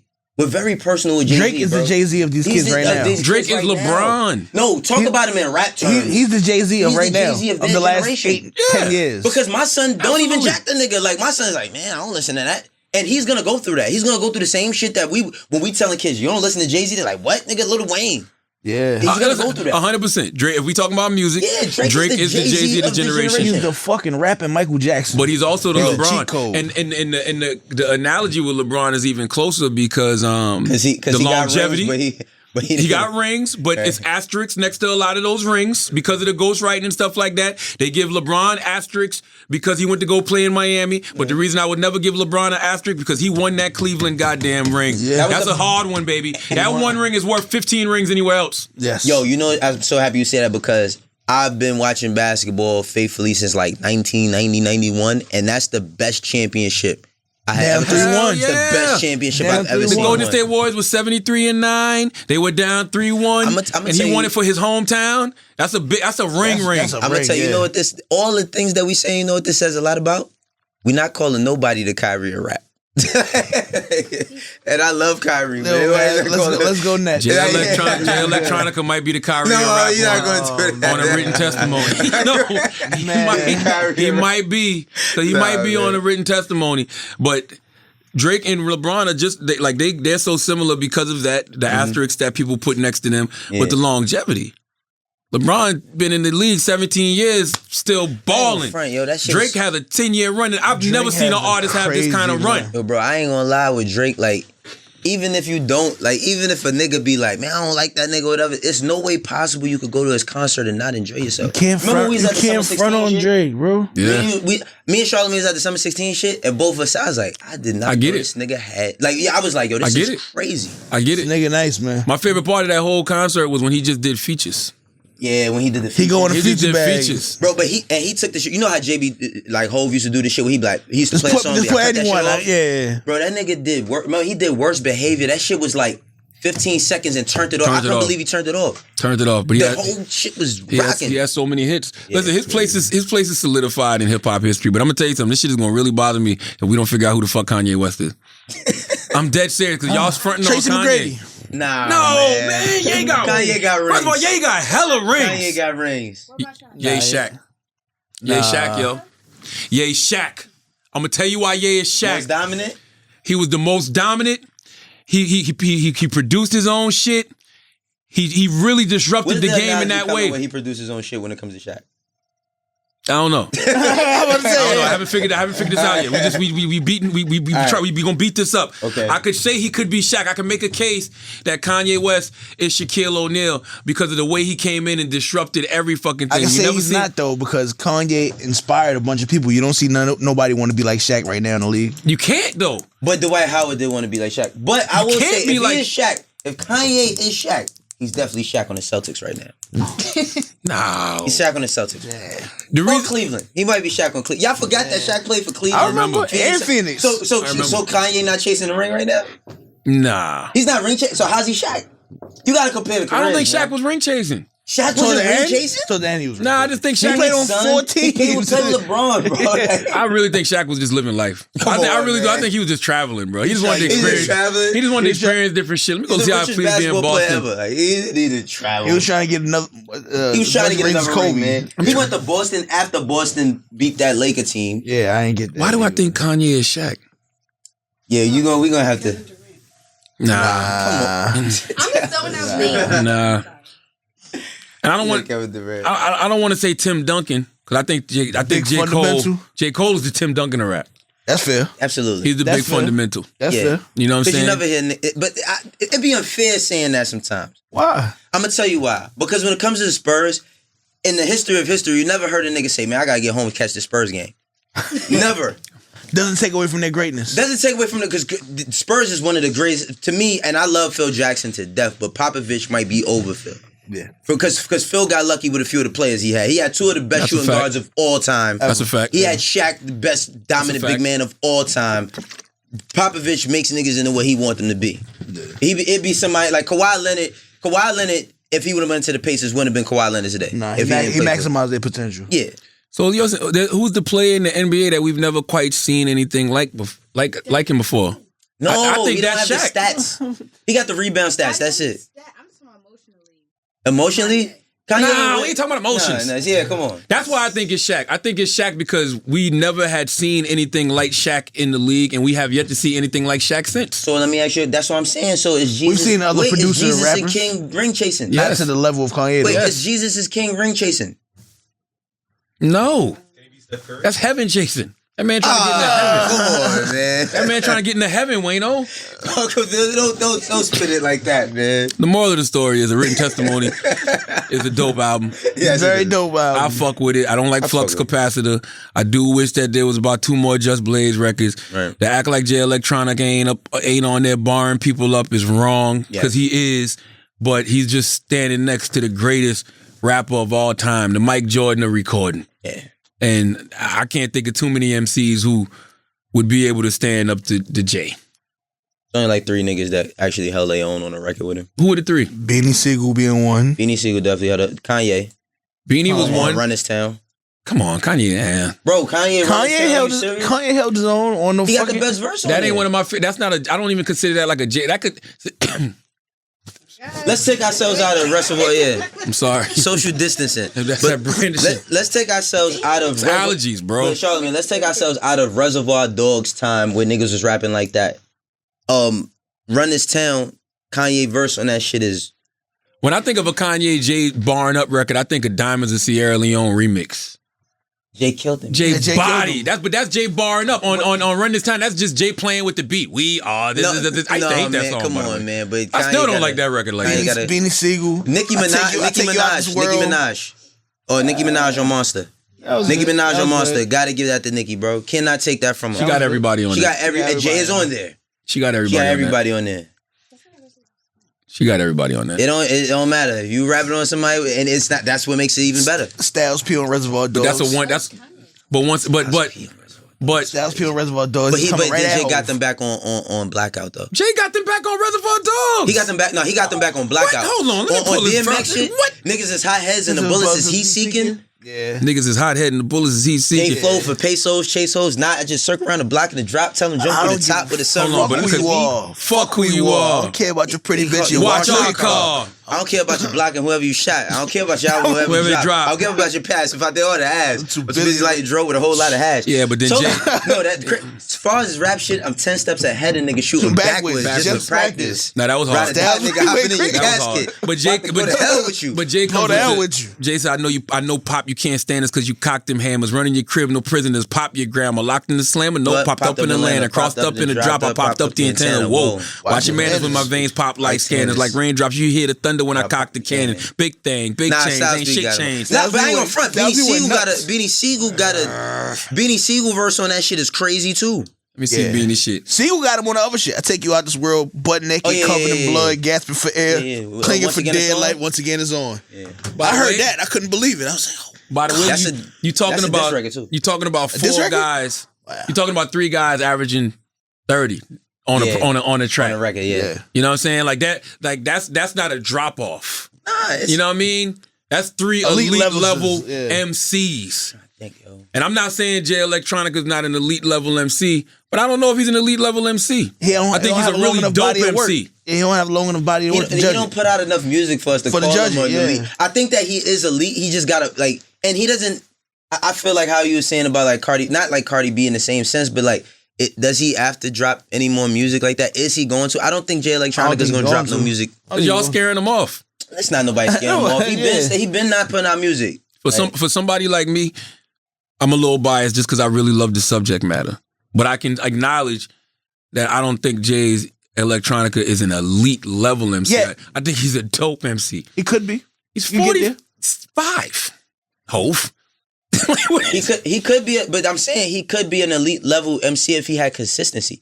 Now, if tomorrow or next week that Just Blaze, if you hear this, to drop that the album because album. we ain't got shit else better to do. Yeah, we all 'Cause listen. We can't even fucking eat in McDonald's if you want to, right? Like, Yeah. if he dropped that shit and it's bars that's just as heavy and just as impactful, then we'll see some consistency. Yeah. It took 10 years for us to get 8 songs. I think that's the part that everybody's critical of. Yeah. Bro, niggas can't. He couldn't have, and that's the reason why Jay had to be on it. And I had this conversation with Yo Gotti one time. He's like, man, right now, he's like, I just took 3 years off from putting out my album. He's like, these niggas today can't not put out an album for 3 years. Cannot. They can't. Lil Uzi can. Kendrick Lamar can. Kendrick Lamar can. Hold on, I want to come back and talk about Uzi. I'm gonna put a button on the written testimony shit. Go read a message to the black man and then go listen to a written testimony. Burn some sage, light some candles. I think you might appreciate it. Okay, let's pay some bills. All right, let's talk about hymns. Me and Wayno, we both have this problem. 40% of men struggling with not being able to get and maintain an erection. No, that's not this. That's just mine. What? Don't be grouping me into your bullshit. Hold on. That happens by age 40, but hymns is the tiny pill worthy of a big celebration. This is what me and Wayno come into play. 4hymns.com is your one-stop shop for hair loss. I seen Wayno with his hat off in the gym the other day. He had the fresh baldy. Yeah, I had the fresh But I could see the shadow. You can see the shadow. I get it. Okay? Skincare and sexual wellness for men. Go to 4hymns.com, man. Thanks to science, erectile dysfunction can be optional, okay? Hymns connects you with real licensed doctors and FDA-approved pharmaceutical products to help you combat ED. They offer well-known generic equivalents to name brand prescriptions and answer all your questions in a confidential chat, okay? Now, once your medical history is overviewed and you're approved by a doctor, products are shipped directly to your door, okay? Try Hymns today by starting out with a free online visit. Go to 4hymns.com/idiots. That's FORHIMS.com/idiots. Prescription products are subject to doctor approval and require an online consultation with a physician who will determine if a prescription is appropriate. See website for full details and safety information. This could cost hundreds of dollars if you went in to a doctor's office or a pharmacy, but you can go to 4hymns.com/idiots and get a discount. Let me tell you something. These things like 4hymns, I saw this other commercial earlier, which I'm not going to name, but it was another commercial for sexual enhancement. And I really sat down and I thought about it. If we're going to be quarantined for a few weeks, y'all might as well jump on this stuff like 4hymns and really like increase your libido to really, you know, put it down while you and your old lady in the crib. Don't look at me. I want to say, why are you looking at him? Why are you saying this? I'm just telling you, like, this is good stuff. We've had this conversation before. Have you? Huh? Have you? Not about that. Oh. I'm talking about the hairline shit. Oh, okay. Yes. Nigga, I don't mind. Listen, it's a new day, man. I know you when you had a hairline. You knew me when I had my shit. You know what my problem with my shit is? I could grow all my hair everywhere except for right there. That's because you used to grow up watching the Jeffersons. You love that show so much. No, but you know what? Somebody told me, no bullshit, when I was wearing hats. Like, they used to tell me, yo, stop wearing them hats. Stop wearing them hats. And remember when my shit first started going whole? My shit, I had the little shark bites right here. I was like, damn, bro. Yeah, bro. For me, it was the barbers that was trying to get your line so crispy. My cousin Don trying to get my line so crispy. He's Push a barber back a now. little Well, bit. pushed me all the way the fuck back. Yeah, but you was going crazy. You was lining up your eyebrows, too. I was wilding. Yeah, you was wilding. Women, man. Women will have you doing crazy shit. I don't know about lining up your eyebrows. That must be man. some SC shit. No, listen. When I used to work. This nigga is getting money. Once I saw that, this nigga started getting money. I was getting my eyebrows arched when I was broke. I never got my eyebrows arched in the future. I got them done in the past. With he got the picture with the lasers in the background. You know the old prom joint. old prom joint. Yes, yeah, man. You know why? Because I used to work at this telemarketing place called Paragon Solutions, and there was 2 girls that worked there, 2 of my homies. Her name is Shanaira and Nina. I'll never forget them. They gassed me up to get my eyebrows arched. They told me, yo, Tupac gets his eyebrows arched. And I said, for real? And they was like, yeah. They was like, Tupac got an arch in his eyebrows. And I went to the barber, like, yo, I want to arch my eyebrows. They didn't know how to arch eyebrows for guys, so he arched my shit like a girl. And then Yo. when you hit the hood, oh, here you go. When you hit the hood and you got women saying to you, oh, your eyebrows look so good. They telling you that your eyebrows look good based off them. Bro, his shit was looking like the nigga from Flash Gordon, Zotar nigga. Nah, the shit was bad, yo. The shit was bad. And I remember waxing my boy Powder. They called me one day, there was a G-Unit mixtape, and there was somebody on the G-Unit mixtape that said, the next nigga I see with their eyebrows arched, I'm smacking the shit out of them. So when I answered the phone, I'm like, hello? And that's all I kept hearing over. They just kept playing it back over and over and over and over and over and over. And I let my shit grow out. Nah, man, that's so wild. That's just nasty. That was a terrible time But of my nigga, life. you getting money. You don't care about no fucking hairline. Both of y'all niggas. Who I cares? don't care about that shit. Yeah. I just don't want to. I don't want to get caught up in something so superficial that I gotta like I ain't get the gonna front blackout and all that. Like, I miss ain't got waves time though. for that. I ain't gonna lie. I miss having waves. Yo, listen. My wife owns a hair salon. They do wave implants. See, I'm not trying to do the cap. I'm not doing the cap because the cap could come off. She had your shit. Nah, I'm not gluing nothing on my head, my nigga. It's crazy that the cap is cap. The cap is You know what I'm cap. saying? If I did it, I'm doing the Tory Lane shit. All they doing is using your head and put the shit back. I tried that. Envy. You tried it? I did the PRP. You know what? I'm a Not the PRPS. That's the clothes. You said it the hurt, PRP. right? No, but you know what I'm gonna do? You know how people say, that was this nigga, that's not gonna work for me. I was gonna work for me. Nah, I did it. Dr. Sandy did it for me one time. She gassed me up to do it. How much it cost? Like, it's like three racks, but it's like 6 different procedures. But that shit hurt so bad, I stopped doing it. I'm like, I'm not doing this shit no more, yo. I was getting headaches and shit. Like, Nah, man. for real, I after miss the third waves. time, If like, I man, I'm not pop doing up that shit. waves right now. Listen, man, come to Nah, my kids, Beauty you Mark know Hair why I can't do Salon. it? They'll set you out. Every time I think about doing it, I think about my kids. They gonna gonna look- fry me. Now, my kids are so ruthless, they gonna fry me, yo. Yeah, I remember being little. My pops, like, when my pops was like 30, he had full gray hair, gray beard. So I Yeah. know my shit gonna be gray when I get older. That nigga, I came to crib one day in high school. That nigga hair was black. I laughed that nigga under the bus. He was so mad. Fuck that black. Yeah. Yo, I just started getting grades like 2 months ago. No bullshit. I got grades on my balls. Yeah, I know I'm be great. Come on, yeah, brother. I'm dead serious. What kind of podcast is this? Yeah. You been here 4 times. This is how it usually go. No, I only got two. service. Listen, getting older is a motherfucker, but I appreciate it. You know what I'm saying? And the reason I appreciate getting older because people wake up dead every goddamn day, and I want to enjoy every. Wake up dead. Well, Yes. don't wake up. You know what I mean? Yeah. But I want to enjoy every freaking year. But you do start to notice things as you get older. It's just like even my workouts change now because my knees ain't the same. You know what I'm saying? You taking a piss, you notice the couple gray hairs on your balls. You're like, I got a wise dick. You know what I mean? You just got to look at the bright side. And when I do manscape, I don't cut them off. Charlamagne, I'm gonna keep it 100. This is useless knowledge right here. Them allergies. All right. Well, speaking of useless knowledge, let's talk about things you won't care about next week. All right, this is when we just run through some hot topics. Okay, Waka has an issue with the flip the switch challenge. Do y'all have an issue with the flip the switch challenge? Somewhat, yes. Word, talk to me. Not a real issue, but I just think like I'm gonna keep it 100, man. Like love ain't gonna make me put your high heels and your dress on just so we can get some likes. I never had that type of love. Like, you know what I mean? And people be like, oh, it ain't that serious. For you, it ain't. Like, I'm not doing that. You know what I'm saying? Like, Yeah, but when your girl tell you that it's cute, you probably fall victim fuck to about it the that. same way I fell victim to the arched eyebrows.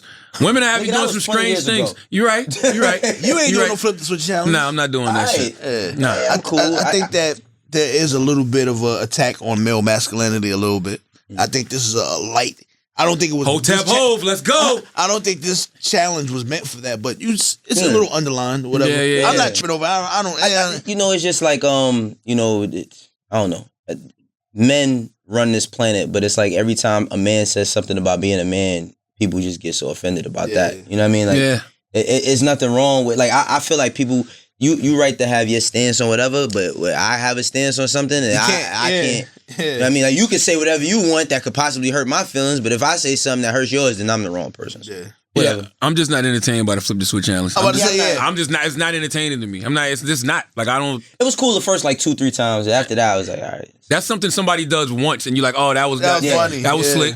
Yeah. But then when you see everybody doing it over and over, it's like, I ain't like it. I like the creative ones. I saw one where the dude flipped the switch with his dog. Yeah, that was You funny. know what I'm saying? Yeah, that was The funny. guy had his baby diaper on. That would be dope. I don't know if that's dope, but It was funny. I seen it. it's I laughed. funny. I chuckled. It was kind of funny. The flip the switch challenge is gonna die when Caitlyn Jenner do it. She gonna do one. And she gonna, I'm telling you, she gonna body it. Watch. She Oh gonna. man, what you gonna do, Chris? She gonna be the period. No, she gonna do it herself. And be right It's back. gonna be CGI. It'll be the old. It'll be the Bruce. Flip the switch. It'll be Caitlyn. You be like, oh shit, we've had enough. I'm telling We'll you. do that. I mean, where's Caitlyn? I ain't seen. I ain't been looking. Yeah, I ain't been looking either. I just ain't heard nothing. Coronavirus. We talked about that. Donovan Mitchell has corona. Kevin Durant has corona now. Idris Elba has corona. I don't know what to tell y'all. You know what I'm saying? I just think that we got to lean into the uncertainty of it all when it comes to the coronavirus. You know, like I said, you when it comes to your health, There's nothing you can do about that. There's no amount of money, there's no amount of status that can, stop you from catching a disease, I'm just happy that it's something that people can survive. My homegirl Bonang from South Africa, she put some things in perspective for me. She was here last week. She literally came on a Wednesday, was supposed to stay a week, saw the hysteria on the news. Her mom started calling her like, no, we need you back home in South Africa. She got on the next thing smoking and flew back. But she said to me, like, why is everybody tripping? It's like the flu. She was like, we got malaria. Malaria kills 3-4 million people a year. She said, we went through Ebola. Ebola had a 50% fatality rate in Africa, you know what I'm saying? And that kind of put things in perspective for me, America not used to nothing. We spoiled. Yeah, but I mean, what puts it into perspective also is that the world don't care about black people. Like just to keep it 100, like in that context, like it's not comparing the two, but I look at it the same way how I remember they said that Obama had asked China for like engineering jobs or something like that, and they said no because China produces 1 million engineers a year, and they was like, could they get these jobs over here? And like no, it's like because a lot of people is not growing up in this country to be engineers. You know what I'm saying? So the standards change with a lot of stuff. I mean, malaria, these things that's been plaguing Africa been happening for eons, forever. But the thing about it is like, if it's not in a place where niggas is stealing them natural resources, or it's not in a place where they don't give a fuck. They don't give a fuck. Come on, man. Yeah, Flint still ain't got clean water, by the way. Yeah, Flint ain't got clean water. And now they have a coronavirus too. Like so. Yeah, America just not used to nothing. This is a good, I don't want to say social experiment, but it just shows us that like it's just little things that we have to learn to do on our own. That's why I love being from the South.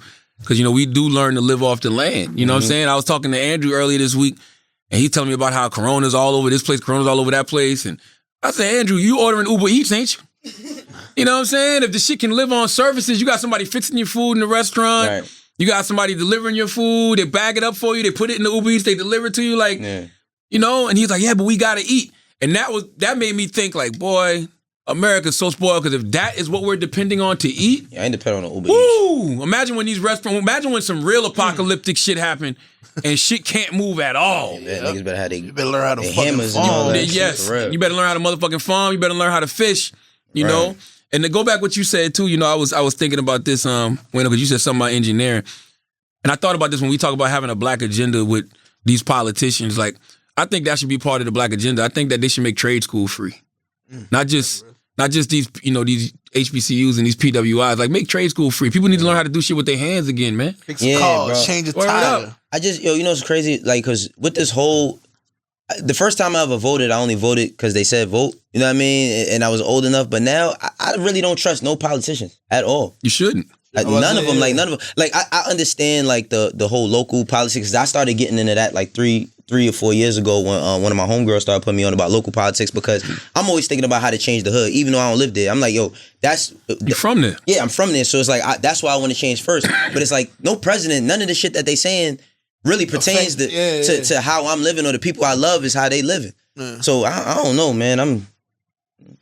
Yeah, that's why I think they should, make trade school free just because, number one, that'll get the economy popping quick because people can go out there and get jobs immediately. Everybody need plumbers. Everybody need electricians. Everybody need people to fix their motherfucking air conditioner. Everybody needs somebody to fix their goddamn car. You know what I mean? You went to trade school? No. I went to trade school before. I've done nothing. Quit in like 3 weeks. What kind of trade was it? Carpentry. First it was carpentry. And you it was go with wood? No, the fuck. Pause. But secondly, that was crazy. But with carpentry, it was like they give you a box, right, of wood, and you had to like make all of the edges round. Every time I got to the third one, the shit kept breaking. So then I was like, yo, can I switch my trade? They put me in welding. Man, I did that shit for 5 minutes and quit, bro. Because they put you in that dark ass room with that thing on your face. I thought I was gonna set myself on fire because the shit the welding shit got stuck. It shit started sparking. I was bitching. I ran out the room. You do realize if everybody think the world gonna end like they thinking now, and they think some apocalyptic shit gonna happen, you know those the people we calling first, right? With the People that know how to do those trades. People that know how to weld. People that know how to do plumbing. People that know how to fucking do electricity. All of that type of shit. If the world ends, it's gonna be because of the polar caps breaking. But we still got to rebuild. It's not gonna be because of you know what I mean? It's gonna be from the polar caps melting. It's not gonna be from. I'm with you. Save the polar bear. That's why no disrespect to nobody out there. I think climate change is some nonsense. And the reason I think climate change is some nonsense, yes, I will do my part to try to reverse, what's been going on this planet, but ain't no reversing it. The Earth tired of us.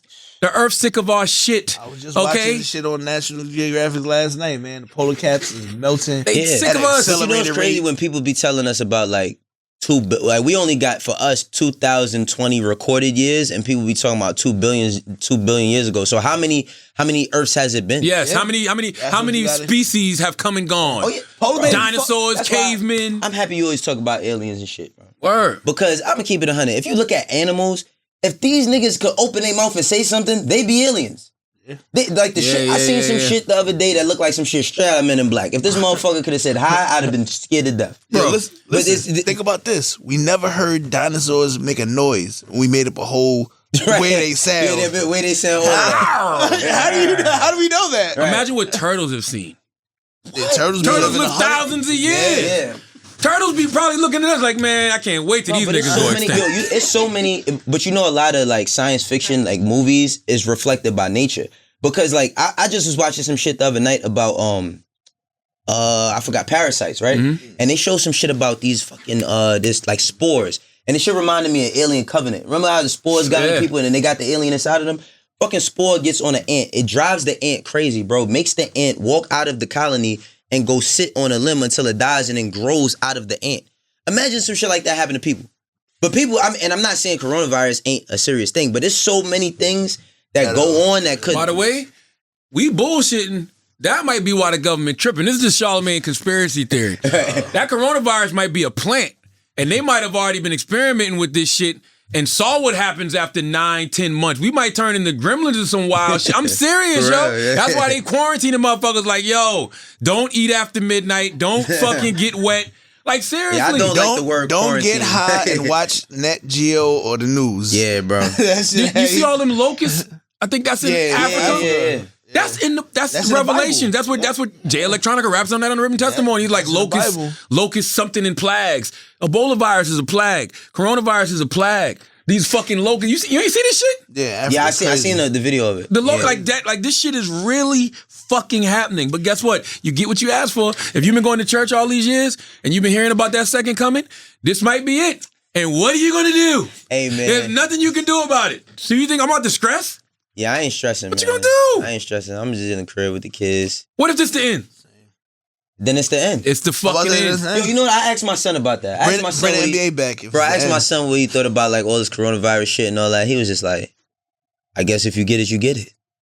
That's what he said. He was like, if you get it, you get it. That's the best way to have. Like innocence, man. Bro, what can we do? Deepak Chopra, 7 spiritual laws of success. The 6th one is the law of detachment. And he talks about how you just got to lean into the uncertainty of anything, and when it's any type of turmoil, when it's any type of problem, when it's confusion, lean into it because there's a solution within all that confusion. Hopefully, we get to the solution before whoever is watching us gets tired of watching us. Because trust me, there's somebody up there in the universe, a higher power that's watching us like Netflix, and he fell asleep or she fell asleep, and that's it. Are you continuing to watch this program? Oh, wow. And the numbers are counting down. That's very scary. And if he or she don't say yes, this might be it. Last episode might be Corona. It's quite possible. It's quite possible. All right, that was enough of things you won't care about next week, and we can end the show with some Asking Idiots. You got what Asking Idiots you got? You said what? Oh, I do. You know what, Taylor? That's why you're the producer. Let's pay some bills, and we're gonna come back with Asking Idiot.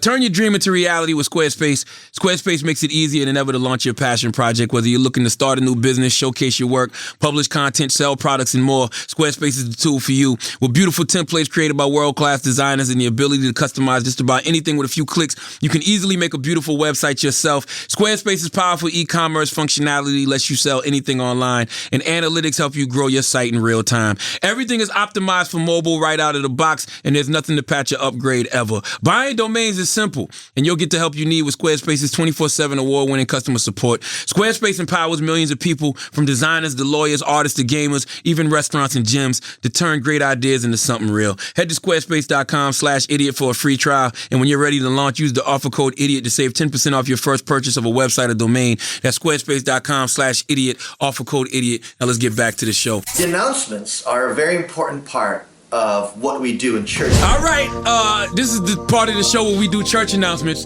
but ain't nobody going no fucking where. Coronavirus is rescheduled every goddamn thing. Ain't nothing moving, all right? Nothing, okay? Shit is dead.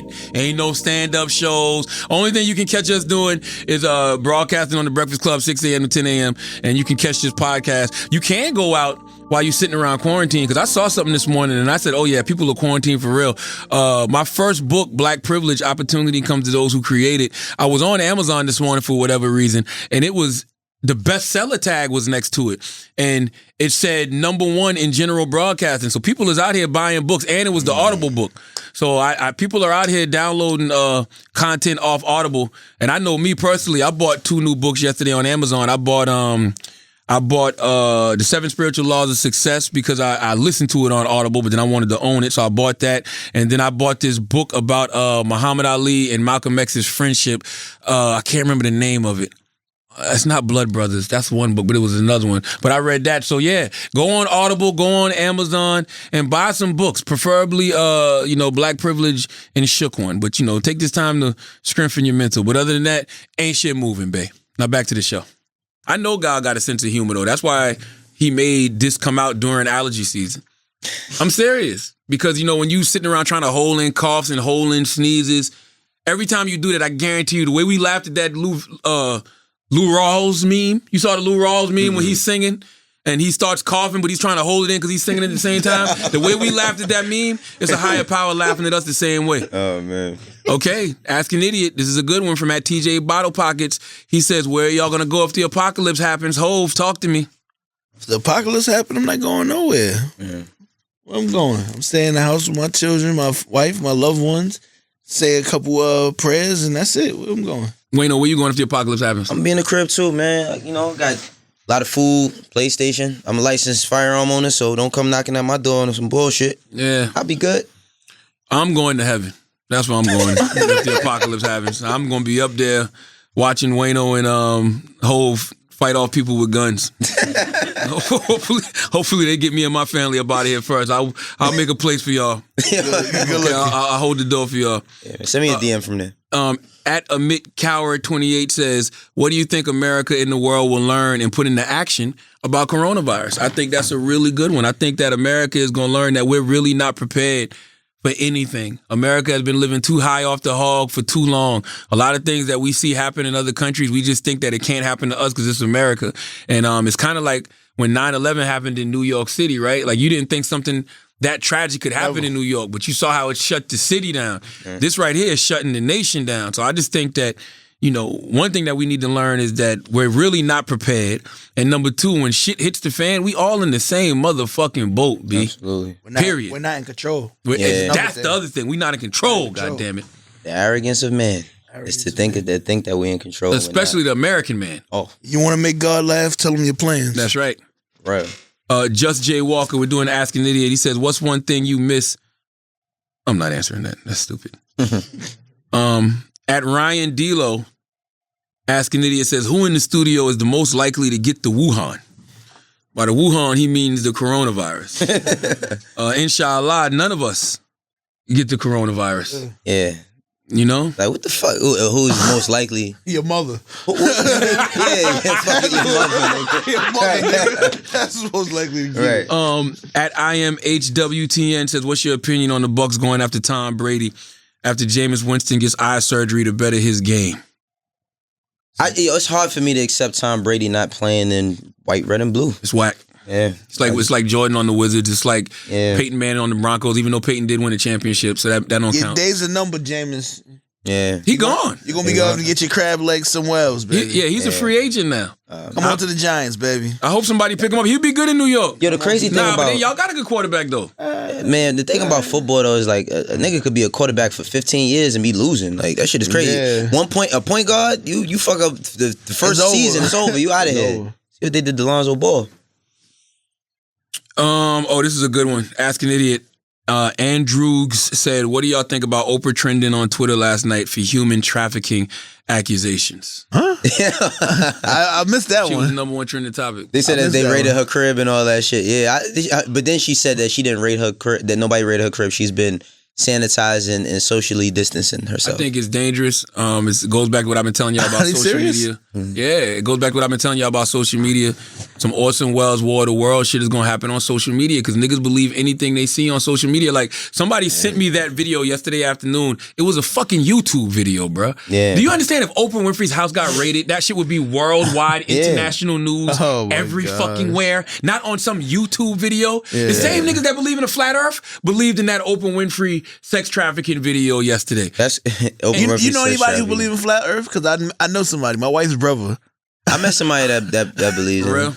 Dog, I told You should tell him walk off it right now. That's what I told him. Yeah. I said, I believe if it even was flat, you still couldn't walk off of it. If it was flat, why would they lie to us about that? Why would it matter?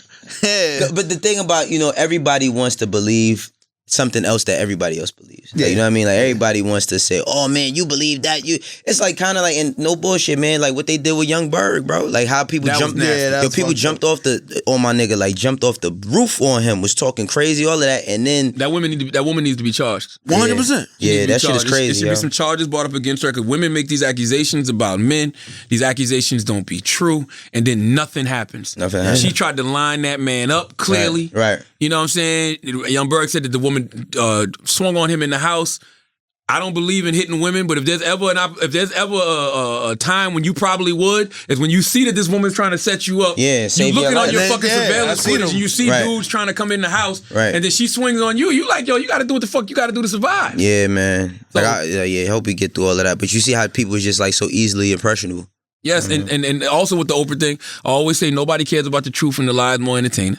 I think all three of us have been on the other side of that. Absolutely. Oh, absolutely. And people, when people don't like you, they'll run with anything that's against you. So people don't like Oprah right now. So being that they don't like Oprah, they want to have some dirt on her to be able to kick her back in. They would love to be like, wah! Right. They would love to do that shit. Yeah. So people jump on shit that either reinforces narratives they already believe or has some type of confirmation bias for something they already think about you. Yeah, man. Like, just think about that. Oprah, human trafficking. Say it again. Oprah and human trafficking. Like, the thing is that there's a lot of skeletons in people's closets and all that, but Oprah and human trafficking, they'd have caught it 20 years ago if that was real. Like, nah, they wouldn't. They wouldn't have? Nah, we've seen that. We've seen how this shit play out. They wait till you good and about to be done with life. You do have a point. Before they come get you. Yeah, they don't wait no more. Harvey Weinstein on Rikers, right? 23 years. That nigga's on the island. That's crazy. He might be Mac Baller by the end of this month. So imagine what R. Kelly's gonna get. Oh, they gonna smack R. Kelly 75 around. years and coronavirus, nigga. They gonna hit that nigga with everything. Oh, man. He gonna have a rough bid. Yeah. He deserves it. He definitely deserves it. Listen, that's it for Ask an Idiot. Hovain, Wayno, thank you for pulling up today. Proud of y'all brothers, man. Thank you. Proud of everything you too, that y'all Likewise, man. have Proud of you accomplished too, Wayno. and achieved in this industry. You know, it's funny to me because it's just like people talk to me about y'all like I don't know y'all. Like, you know, it's just, like not even. I'm just people just out about like, you know, I'm trying to get in touch with Wayno at Asylum to let him hear this, or yo, do you know Hovain? You think he'd be interested in managing me? And I'm like, do I know these? Like, yeah, right. You know what I'm saying? Like, they don't know our history. But that's dope though, because we that generation. Like, I'm sure, like back in the day, that's how Angie Martinez felt with Kaiser. You know what I'm saying? You know what I mean? Like, it's that. Like, they grew up in their era, and you know they still playing. So salute to them. Yeah. But we growing up in our era. You know what I mean? And it's just a dope thing to see. So congratulations on officially being industry niggas. Okay, to both of you. Hate that term. Fuck it. You want to give me your Twitters and Instagrams and all that good shit? Yes, and I gotta also plug. You know, I'm starting a podcast as well. Wayno's Pod. You know what I mean? It's gonna be coming soon. That's WAYNOSPOD. Who's that with, young man? It's me and I have a moderator named Kenya. Is it a word? Yes. Is it independent? It's independent. All As of right now, we independent. I'm gonna talk to you. Yeah. I got something happening. Okay. But yeah, we're doing that, and then Wayno119 on everything. Twitter, Instagram, Snapchat. If you want to play 2K today, Wayno119 on that as well. I'm accepting gamer tags. Yeah, man, I'm in the crib. I'm going hard. Like, me and Hov was texting yesterday about that, right? Yeah, I said, yo, I plugged my PlayStation in after 3 years. Right. I ain't playing 3 years. 3 years. Please let the dollar start circulating again so we can get the fuck out the house. I said, God playing, dang. man. Give me your Twitters and Instagrams, Hov. At Hovain on everything. Hovain. Everything except for LinkedIn. Right. AKA the money man. Yeah, man. At Hovain. My new podcast coming soon. It's going to be called Best Seat in the House, executive produced by Van Lathan and Charlamange. Hey, listen, My as guys, always, come on, let's get this fucking bread. As always, if you listen to this podcast, you think we're smart, you think we're intelligent, you think we're brilliant, you're absolutely right. But if you listen to this podcast and you think we're just a couple idiots who don't know shit, you're right too. It's the Brilliant Idiots Podcast. Thank you for listening.